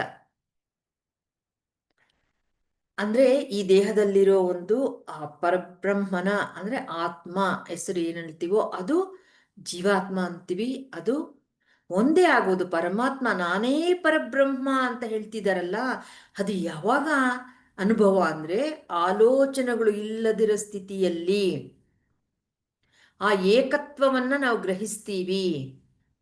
ಅವಾಗ ಆತ್ಮಾನುಭೂತಿಯನ್ನ ಹೊಂದುತ್ತೀವಿ. ಆ ಆತ್ಮಾನುಭೂತಿಯಿಂದ ಜೀವನ್ಮುಕ್ತರಾಗ್ತೀವಿ. ನೋಡಿ, ಒಂದಕ್ಕೊಂದು ಎಷ್ಟು ಲಿಂಕ್ ಇದೆಯೋ. ಶೂನ್ಯ ಸ್ಥಿತಿ ಅನ್ನೋದು ನಾವು ಆಲೋಚನೆಗಳು ಇಲ್ಲದಿರ ಇರಬೇಕು ಅಂತ ಕೂತ್ಕೊಂಡು ಉಸಿರಾಟದ ಮೇಲೆ ಗಮನ ಇರಿಸೋ ಒಂದು ಪ್ರಯತ್ನ ಮಾಡ್ತಾ ಮಾಡ್ತಾ ಹೋಗ್ತಾ ಇದ್ದೀವಿ. ಆದರೆ ಶೂನ್ಯ ಸ್ಥಿತಿಗೆ ಹೋಗ್ತೀವಿ, ವಿಶ್ವಶಕ್ತಿಯನ್ನ ಪಡ್ಕೊಂತೀವಿ. ಆ ವಿಶ್ವಮಯ ಪ್ರಾಣ ಶಕ್ತಿಯಿಂದ ನಮ್ಗೆ ಆರೋಗ್ಯ ಸಿಗುತ್ತೆ, ಮನಸ್ಸಿಗೆ ಸಮಾಧಾನ ಇರುತ್ತೆ, ನೆಮ್ಮದಿ ಇರುತ್ತೆ. ನಮ್ಮ ಇಷ್ಟಾರ್ಥಗಳು, ನಮ್ಮ ಆಸೆ ಆಕಾಂಕ್ಷೆಗಳೆಲ್ಲ ಈಡೇರಿಸ್ಕೊಂತೀವಿ, ಕಷ್ಟಗಳಿಂದ ಪಾರಾಗ್ತೀವಿ ಅನ್ನೋದನ್ನ ನಾವು ಸುಮಾರು ಜನರ ಅನುಭವಗಳ ಮೂಲಕ, ಧ್ಯಾನದ ಅನುಭವಗಳ ಮೂಲಕ ತಿಳ್ಕೊಂಡಿದೀವಿ ಸ್ನೇಹಿತರೆ. ಆದರೆ ಅಲ್ಲಿಗೆ ನಾವು ನಿಲ್ಲೋದಲ್ಲ. ನಮ್ಮ ಗುರಿ ಏನು ಅನ್ನೋದು ಸ್ಪಷ್ಟವಾಗಿ ಇಲ್ಲಿ ತಿಳಿಸ್ತಾ ಇರೋದು. ಅದು ಎಲ್ಲಿಗೆ ಕರ್ಕೊಂಡೋಗುತ್ತೆ? ಆಲೋಚನೆಗಳು ಇಲ್ಲದಿರೋ ಸ್ಥಿತಿ, ಅದೇ ಮೌನ, ಮಾನಸಿಕ ಮೌನ. ಆ ಮೌನದಲ್ಲೇ ನಮಗೆ ಈ ಜೀವಾತ್ಮ ಪರಮಾತ್ಮ ಆ ಆ ದಲ್ಲಿ ಏಕತ್ವ, ಒಂದೇ, ಅದು ಇದು ಒಂದೇ ಅನ್ನೋ ಒಂದು ಅನುಭೂತಿ ಗ್ರಹಿಸೋದು ಯಾವಾಗ ಅಂದ್ರೆ ಶೂನ್ಯ ಸ್ಥಿತಿಯಲ್ಲಿ, ಮೌನದಲ್ಲಿ ಆ ಅನುಭವನ ಹೊಂದುತ್ತೀವಿ. ಆ ಅನುಭೂತಿಯನ್ನು ಹೊಂದಿದಾಗ ಆನಂದ ಅನ್ನೋ ಸಿಗುತ್ತೆ, ಹೊಂದುತ್ತೀವಿ ನಾವು. ಆ ಆನಂದ ಸಿಕ್ಕಿದಾಗ ನಾವು ಜೀವನ್ಮುಕ್ತಿ ಅನ್ನೋದು ಪಡ್ಕೊಂತೀವಿ ಅಂತ. ಹಾಗಾಗಿ ಸರ್ವಾತ್ಮ ಪರಿಪೂರ್ಣವಾದದ್ದು ಅನ್ನೋದು, ಹೇಗೆ ನಾವು ಪರಬ್ರಹ್ಮ ಪರಮಾತ್ಮ ಪರಿಪೂರ್ಣ ಸರ್ವವ್ಯಾಪಿ ಅಂತ ಹೇಳ್ತಿದೀವಲ್ವಾ, ಅದು ಈ ಜೀವಾತ್ಮವೂ ಸಹ ಅದೇ ಪರಿಪೂರ್ಣವಾದದ್ದೇ ಅನ್ನೋದು ಈ ಅನುಭವ ಶೂನ್ಯ ಸ್ಥಿತಿಯಲ್ಲಿ, ಅಂದ್ರೆ ಮೌನದಲ್ಲಿ ನಮಗೆ ಅನುಭೂತಿಯನ್ನು ಹೊಂದುತ್ತೀವಿ ನಾವು. ಆವಾಗ ನಾವು ಸಹ ಪೂರ್ಣವಾದ ಆ ಸರ್ವಾತ್ಮದಲ್ಲೇ, ನಾವು ಸರ್ವಾತ್ಮವೇ, ನಾವು ಪರಮಾತ್ಮ, ನಾನು ಜೀವಾತ್ಮ ಅಲ್ಲ, ಒಂದೇ. ಅಲ್ಲಿ ಜೀವಾತ್ಮ ಅನ್ನೋದಿಲ್ಲ, ಇನ್ನ ಪೂರ್ಣವಾದ ಜೀವಾತ್ಮ ಅನ್ನೋದು ಅಲ್ಲಿ ನಮಗೆ. ಹೇಗೆ ಸಮುದ್ರ ಸೇರೋವರೆಗೂ ನದಿಗಳಿಗೆ ಹೆಸರುಗಳಿರುತ್ತೆ, ಸೇರಿದ ಮೇಲೆ ಹೆಸರುಗಳಿರುತ್ತಾ? ಇರೋದಿಲ್ಲ, ಎಲ್ಲ ಒಂದೇ ಅಲ್ವಾ? ಆ ಥರ ಈ ದೇಹದಲ್ಲಿರೋವರೆಗೂ ಜೀವಾತ್ಮ. ಈ ಜೀವಾತ್ಮ ಅಂತ ಹೇಳ್ತಿದೀವಿ ಅಂದ್ರೆ ಬಾಡಿ ಐಡೆಂಟಿಟಿಯಲ್ಲಿ ಇದ್ದೀವಿ ನಾವು, ಅಂದ್ರೆ ದೇಹ ಭಾವದಲ್ಲಿ ಇರೋದ್ರಿಂದ ಆ ಒಂದು ಜೀವಾತ್ಮ ಅಂತ ಕರಿತಿದೀವಿ. ಯಾವಾಗ ನಾವು ಆಲೋಚನೆಗಳು ಇಲ್ಲದಿರೋ ಸ್ಥಿತಿ, ಮೌನ ಹೋಗ್ತೀವೋ, ಶೂನ್ಯ ಸ್ಥಿತಿ ಹೋಗ್ತೀವೋ, ಅವಾಗ ಏನಾಗುತ್ತೆ? ಅವಾಗ ಏಕತ್ವ, ಹೇಗೆ ನದಿಗಳು ಹೋಗಿ ಸಮುದ್ರಕ್ಕೆ ಸೇರುತ್ತೋ ಆ ಥರ ಈ ಜೀವಾತ್ಮ ಆ ಸರ್ವವ್ಯಾಪಕವಾಗಿರ್ತಕ್ಕಂತಹ ಪರಬ್ರಹ್ಮ ಪರಮಾತ್ಮ ಪರಿಪೂರ್ಣವಾಗಿರೋದು ಸರ್ವಾತ್ಮ ಅಂತ ಏನು ಹೇಳಿದ್ವಲ್ಲ ಇಷ್ಟೊತ್ತು, ಅದೇ, ಅದು ಇದೇ, ಅದು ಅನ್ನೋದು ಆ ಒಂದು ಏಕತ್ವ ಅನ್ನೋದು ಗ್ರಹಿಸ್ತೀವಿ ನಾವು. ಹಾಗಾಗಿ ಈ ವಿದ್ಯೆಯಿಂದ, ಈ ಆತ್ಮವಿದ್ಯೆಯಿಂದ ಪೂರ್ಣತ್ವ ಹೊಂದಿದಾಗ ಪರಿಪೂರ್ಣ ಪರಮಾತ್ಮ ಹಾಗೆ ನಾವು ಉಳಿಯುತ್ತೀವಿ. ಇವಾಗ ನಾವು ಜೀವಾತ್ಮ ಅಂತ ಆ ಭಾವನೆಯಲ್ಲಿ, ಆ ಅನುಭವದಲ್ಲಿ ಇದ್ದೀವಿ. ಏನೋ ಧ್ಯಾನ ಮಾಡದಿರುವಾಗಲೋ, ಬೇರೆ ಸಂದರ್ಭದಲ್ಲೋ ಆಲೋಚನೆಗಳು ಇಲ್ಲದಿರುವಾಗ ನಮಗೂ ಇಷ್ಟೋ ಅಷ್ಟೋ ಒಂದು ಆ ಅನುಭೂತಿ, ಆ ಒಂದು ಸಂತೋಷ, ಆ ಒಂದು ಆನಂದ ಕ್ಷಣಿಕವಾಗಿ ಬರುತ್ತೆ, ಈಗ ಹೋಗ್ತಿರುತ್ತೆ. ಇನ್ನ ಪರಿಪೂರ್ಣ ಆಗಿಲ್ಲ ನಾವು.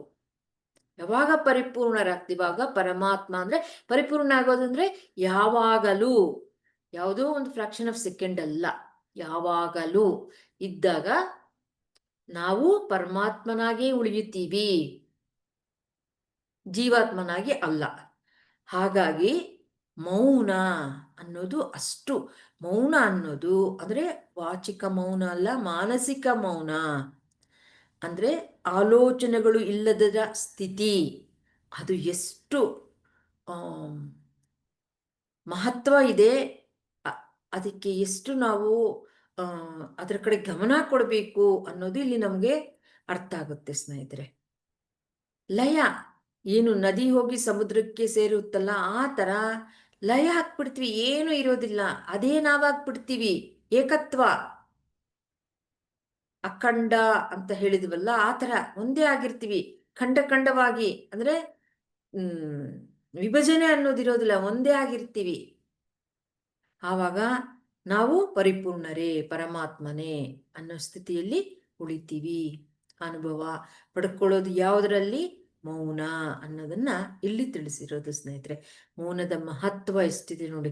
ಮೌನ ಅಂದ್ರೆ ಮತ್ತೆ ನಾವು ನೆನ್ಪಿಟ್ಕೋಬೇಕಿರೋದು ಕೇವಲ ಮಾತು ನಿಲ್ಲಿಸೋದು ಮಾತ್ರ ಮೌನ ಅಲ್ಲ, ಮನಸ್ಸು ಸಹ ನಿಲ್ಲಿಸೋದು ಮೌನ ಅನ್ನೋದು ಯಾವಾಗ್ಲೂ ನೆನಪಿನಲ್ಲಿ ಇರ್ಬೇಕು ನಮ್ಗೆ.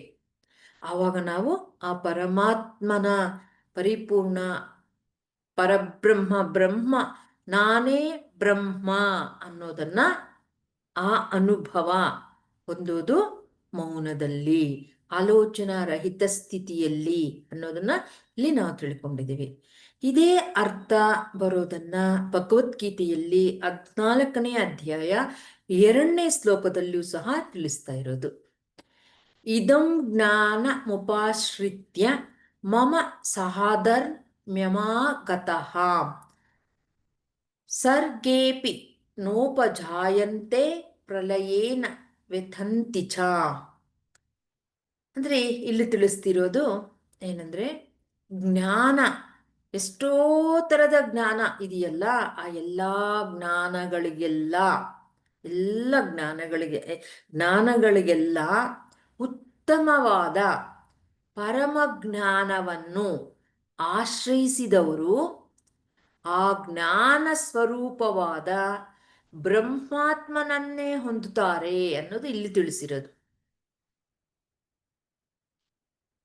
ಯಾವುದನ್ನ ನೆನೆಸ್ತಿರ್ತೀವೋ ಅದೇ ನಾವು ಆಗ್ತೀವಲ್ವಾ, ಅದೇ ತರಹ ಹಲವಾರು ತರದ ಜ್ಞಾನ ಇದೆ ಅಲ್ವಾ.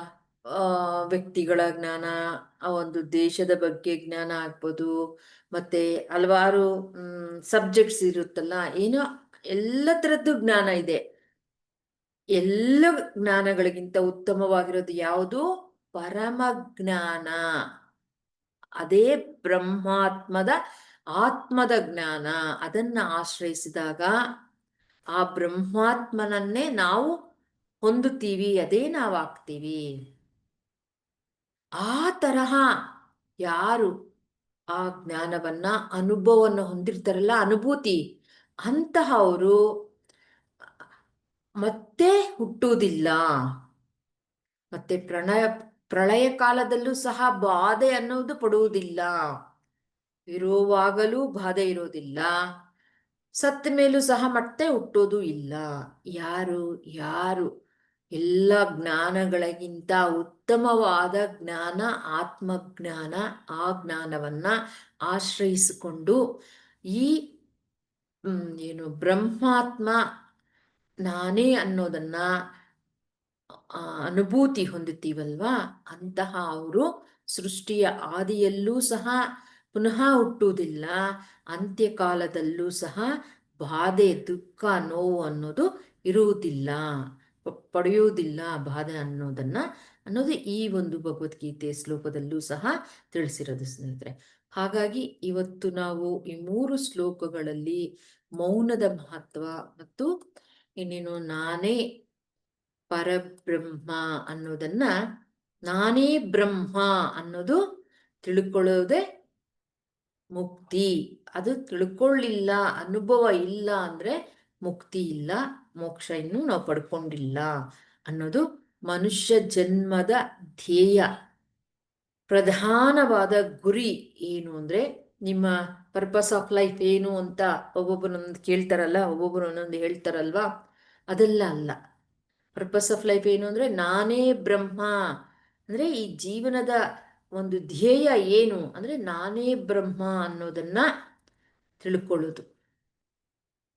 ಆ ತಿಳ್ಕೊಂಡಾಗ, ಅನುಭವ ಹೊಂದಿದಾಗ, ತಿಳ್ಕೊಳ್ಳೋದು ಅಂದ್ರೆ ಕೇವಲ ಪದಗಳಲ್ಲಿ, ಮಾತುಗಳಲ್ಲಿ, ಓದೋದ್ ಮೂಲಕ, ಬರೆಯೋದ್ ಮೂಲಕ ಅಲ್ಲ, ಇನ್ನೊಬ್ರಿಗೆ ಹೇಳೋದ್ ಮೂಲಕ ಅಲ್ಲ. ಇವಾಗ ನಾವೇನ್ ಮಾಡ್ತಿದೀವಿ, ಈ ಅನುಭವ ಹೊಂದಿದ್ವ ಇಲ್ಲ, ಇದ್ರ ಬಗ್ಗೆ ಮಾತಾಡ್ತಿದೀವಿ ಅಷ್ಟೇ, ನೀವು ಆಲಿಸ್ತಾ ಇದೀರಷ್ಟೇ, ಅದಲ್ಲ. ಅಲ್ಲಿಗೆ ಇದ್ರೆ ಇಲ್ಲ, ಆ ಅನುಭವ ನಮ್ಮದಾಗಬೇಕು ಅನ್ನೋದನ್ನ, ಅದಕ್ಕೆ ಮೌನದಲ್ಲಿ ಅದನ್ನ ಪಡ್ಕೊಂತೀವಿ ಅನ್ನೋದು. ಮೌನ ಅಂದ್ರೆ ದ್ವಂದ್ವಾತೀತ, ಗುಣಾತೀತ ಸ್ಥಿತಿ ಅನ್ನೋದು. ಮತ್ತೆ ಒಂದು ಶ್ಲೋಕದಲ್ಲಿ, ಇನ್ನೊಂದು ಶ್ಲೋಕದಲ್ಲಿ ನಾವೀಗ ನೋಡಿದ್ದು ಕೇವಲ ಮೌನ ಅಂದ್ರೆ ವಾಚಕ ಮೌನ ಅಲ್ಲ, ಮಾನಸಿಕ ಮೌನ ಅನ್ನೋದು. ಆ ಮಾನಸಿಕ ಮೌನದಲ್ಲಿ ಒಂದೇ ಆಗ್ತೀವಿ ನಾವು. ಜೀವಾತ್ಮ ಬೇರೆ, ಪರಮಾತ್ಮ ಬೇರೆ ಅಂತಲ್ಲ, ಅದು ಇದು ಒಂದೇ. ಆವಾಗ ನಾನೇ ಬ್ರಹ್ಮ ಅನ್ನೋ ಒಂದು ಅನುಭೂತಿಯನ್ನು ಹೊಂದುತ್ತೀವಿ. ಆ ಅನುಭೂತಿ ಹೊಂದಿದಾಗ ನಮಗೆ ಆನಂದ ಅನ್ನೋದು ಪ್ರಾಪ್ತವಾಗುತ್ತೆ. ನಾವು ಜೀವನ್ಮುಕ್ತರು, ಮತ್ತೆ ಹುಟ್ಟುವುದಿಲ್ಲ. ಮತ್ತೆ ಆ ಅನುಭವ ಹೊಂದಿದ ಮೇಲೂ ಸಹ ಇನ್ನೂ ನಮ್ಮ ಆಯುಷ್ ಎಷ್ಟಿರುತ್ತೋ ಅಷ್ಟು ವರ್ಷಗಳು ಇರ್ತೀವಲ್ವಾ, ಅಲ್ಲಿವರೆಗೂ ಸಹ ಯಾವುದೂ ನಮ್ಮನ್ನ ಕಾಡಿಸೋದಿಲ್ಲ, ಬಂಧಿಸೋದಿಲ್ಲ. ಯಾವುದೇ ಬಾಧೆ ಅನ್ನೋದು ಇರೋದಿಲ್ಲ ನಮಗೆ. ಅಂದ್ರೆ ಹೊರಗಡೆಗೆ ಇದ್ದಂಗಿರುತ್ತೆ, ಆದ್ರೆ ನಮ್ಮ ಒಳಗೆ ನಮಗೆ ಅದು ಯಾವುದು ನಮಗೆ ಆ ನೋವು ದುಃಖವನ್ನ ಕೊಡೋದಿಲ್ಲ ಅನ್ನೋದು ಇದೆಲ್ಲ ಸಾಧಕರಿಗೆ ಉತ್ತುಂಗದ ಒಂದು ಜ್ಞಾನ. ನಾವೆಲ್ಲೆಲ್ಲಿದ್ದೀವಿ ಅಂತ ಚೆಕ್ ಮಾಡ್ಕೊಂತಿರ್ಬೇಕು, ಮತ್ತಲ್ಲೇ ನಿಲ್ಲದಿರ ತುಂಬಾ ಇದೆ ನಮ್ಮ ಪ್ರಯಾಣ ಅನ್ನೋದು ಇದ್ರ ಮೂಲಕ ನಮ್ಗೆ ಅರ್ಥ ಆಗುತ್ತೆ ಸ್ನೇಹಿತರೆ. ನೆನಪು ಮಾಡ್ತಾ ಇರುತ್ತೆ ಈ ಉತ್ತರ ಗೀತೆ. ನೀವೇನೋ ಎಷ್ಟೋ ಜನ್ಮಗಳ ಪುಣ್ಯದ ನಿಮ್ಮ ಭಾಗ್ಯನೋ ಫಲವೋ ಬಂದಿದ್ದೀರಾ, ಅದರಲ್ಲೂ ಇಂಥ ಬ್ರಹ್ಮರ್ಷಿ ಪತ್ರಿಜಿ ಅಂತವ್ರು ಸಿಕ್ಕಿದ್ದಾರೆ. ಸುಲಭವಾಗಿರೋ ಆನಾಪಾನಸತಿ ಧ್ಯಾನವನ್ನ ಶೂನ್ಯ ನೋಡಿ, ಎಲ್ಲಿ ಹೋದ್ರೂ ಹೇಳೋದದೇ, ನೀವು ಯಾವುದೇ ಮಾರ್ಗಗಳು ತಗೊಂಬನ್ನಿ, ಒಟ್ಟಿಗೆ ನಿಲ್ಲೋದು ಯಾವುದು? ಶೂನ್ಯ. ಸೊ ಆ ಶೂನ್ಯ ಸ್ಥಿತಿಗೆ ನೇರವಾಗಿ ಹೋಗುವಂಥದ್ದು ಸುಲಭವಾಗಿರೋ ಧ್ಯಾನ ನಮ್ಗೆ ಸಿಕ್ಕಿದೆ. ಅದನ್ನ ಸಾಧನೆ ಮಾಡ್ತಾ ಮಾಡ್ತಾ ನಾವೆಲ್ಲರೂ ನಮ್ಮ ಗುರಿ ಕಡೆ ಮುಟ್ಟೋವರೆಗೂ ನಮ್ಮ ಪ್ರಯಾಣ, ಈ ಸಾಧನೆ ಮುಂದುವರಿಲಿ, ಅದು ಯಾವಾಗಲೂ ನಮ್ಮ ನೆನಪಿನಲ್ಲಿ ಇರಲಿ ಅಂತ ಆಕಾಂಕ್ಷಿಸ್ತಾ ಇಂದಿನ ಸತ್ಸಂಗವನ್ನು ಮುಕ್ತಾಯ ಮಾಡ್ತಿದ್ದೀನಿ. ಧನ್ಯವಾದಗಳು.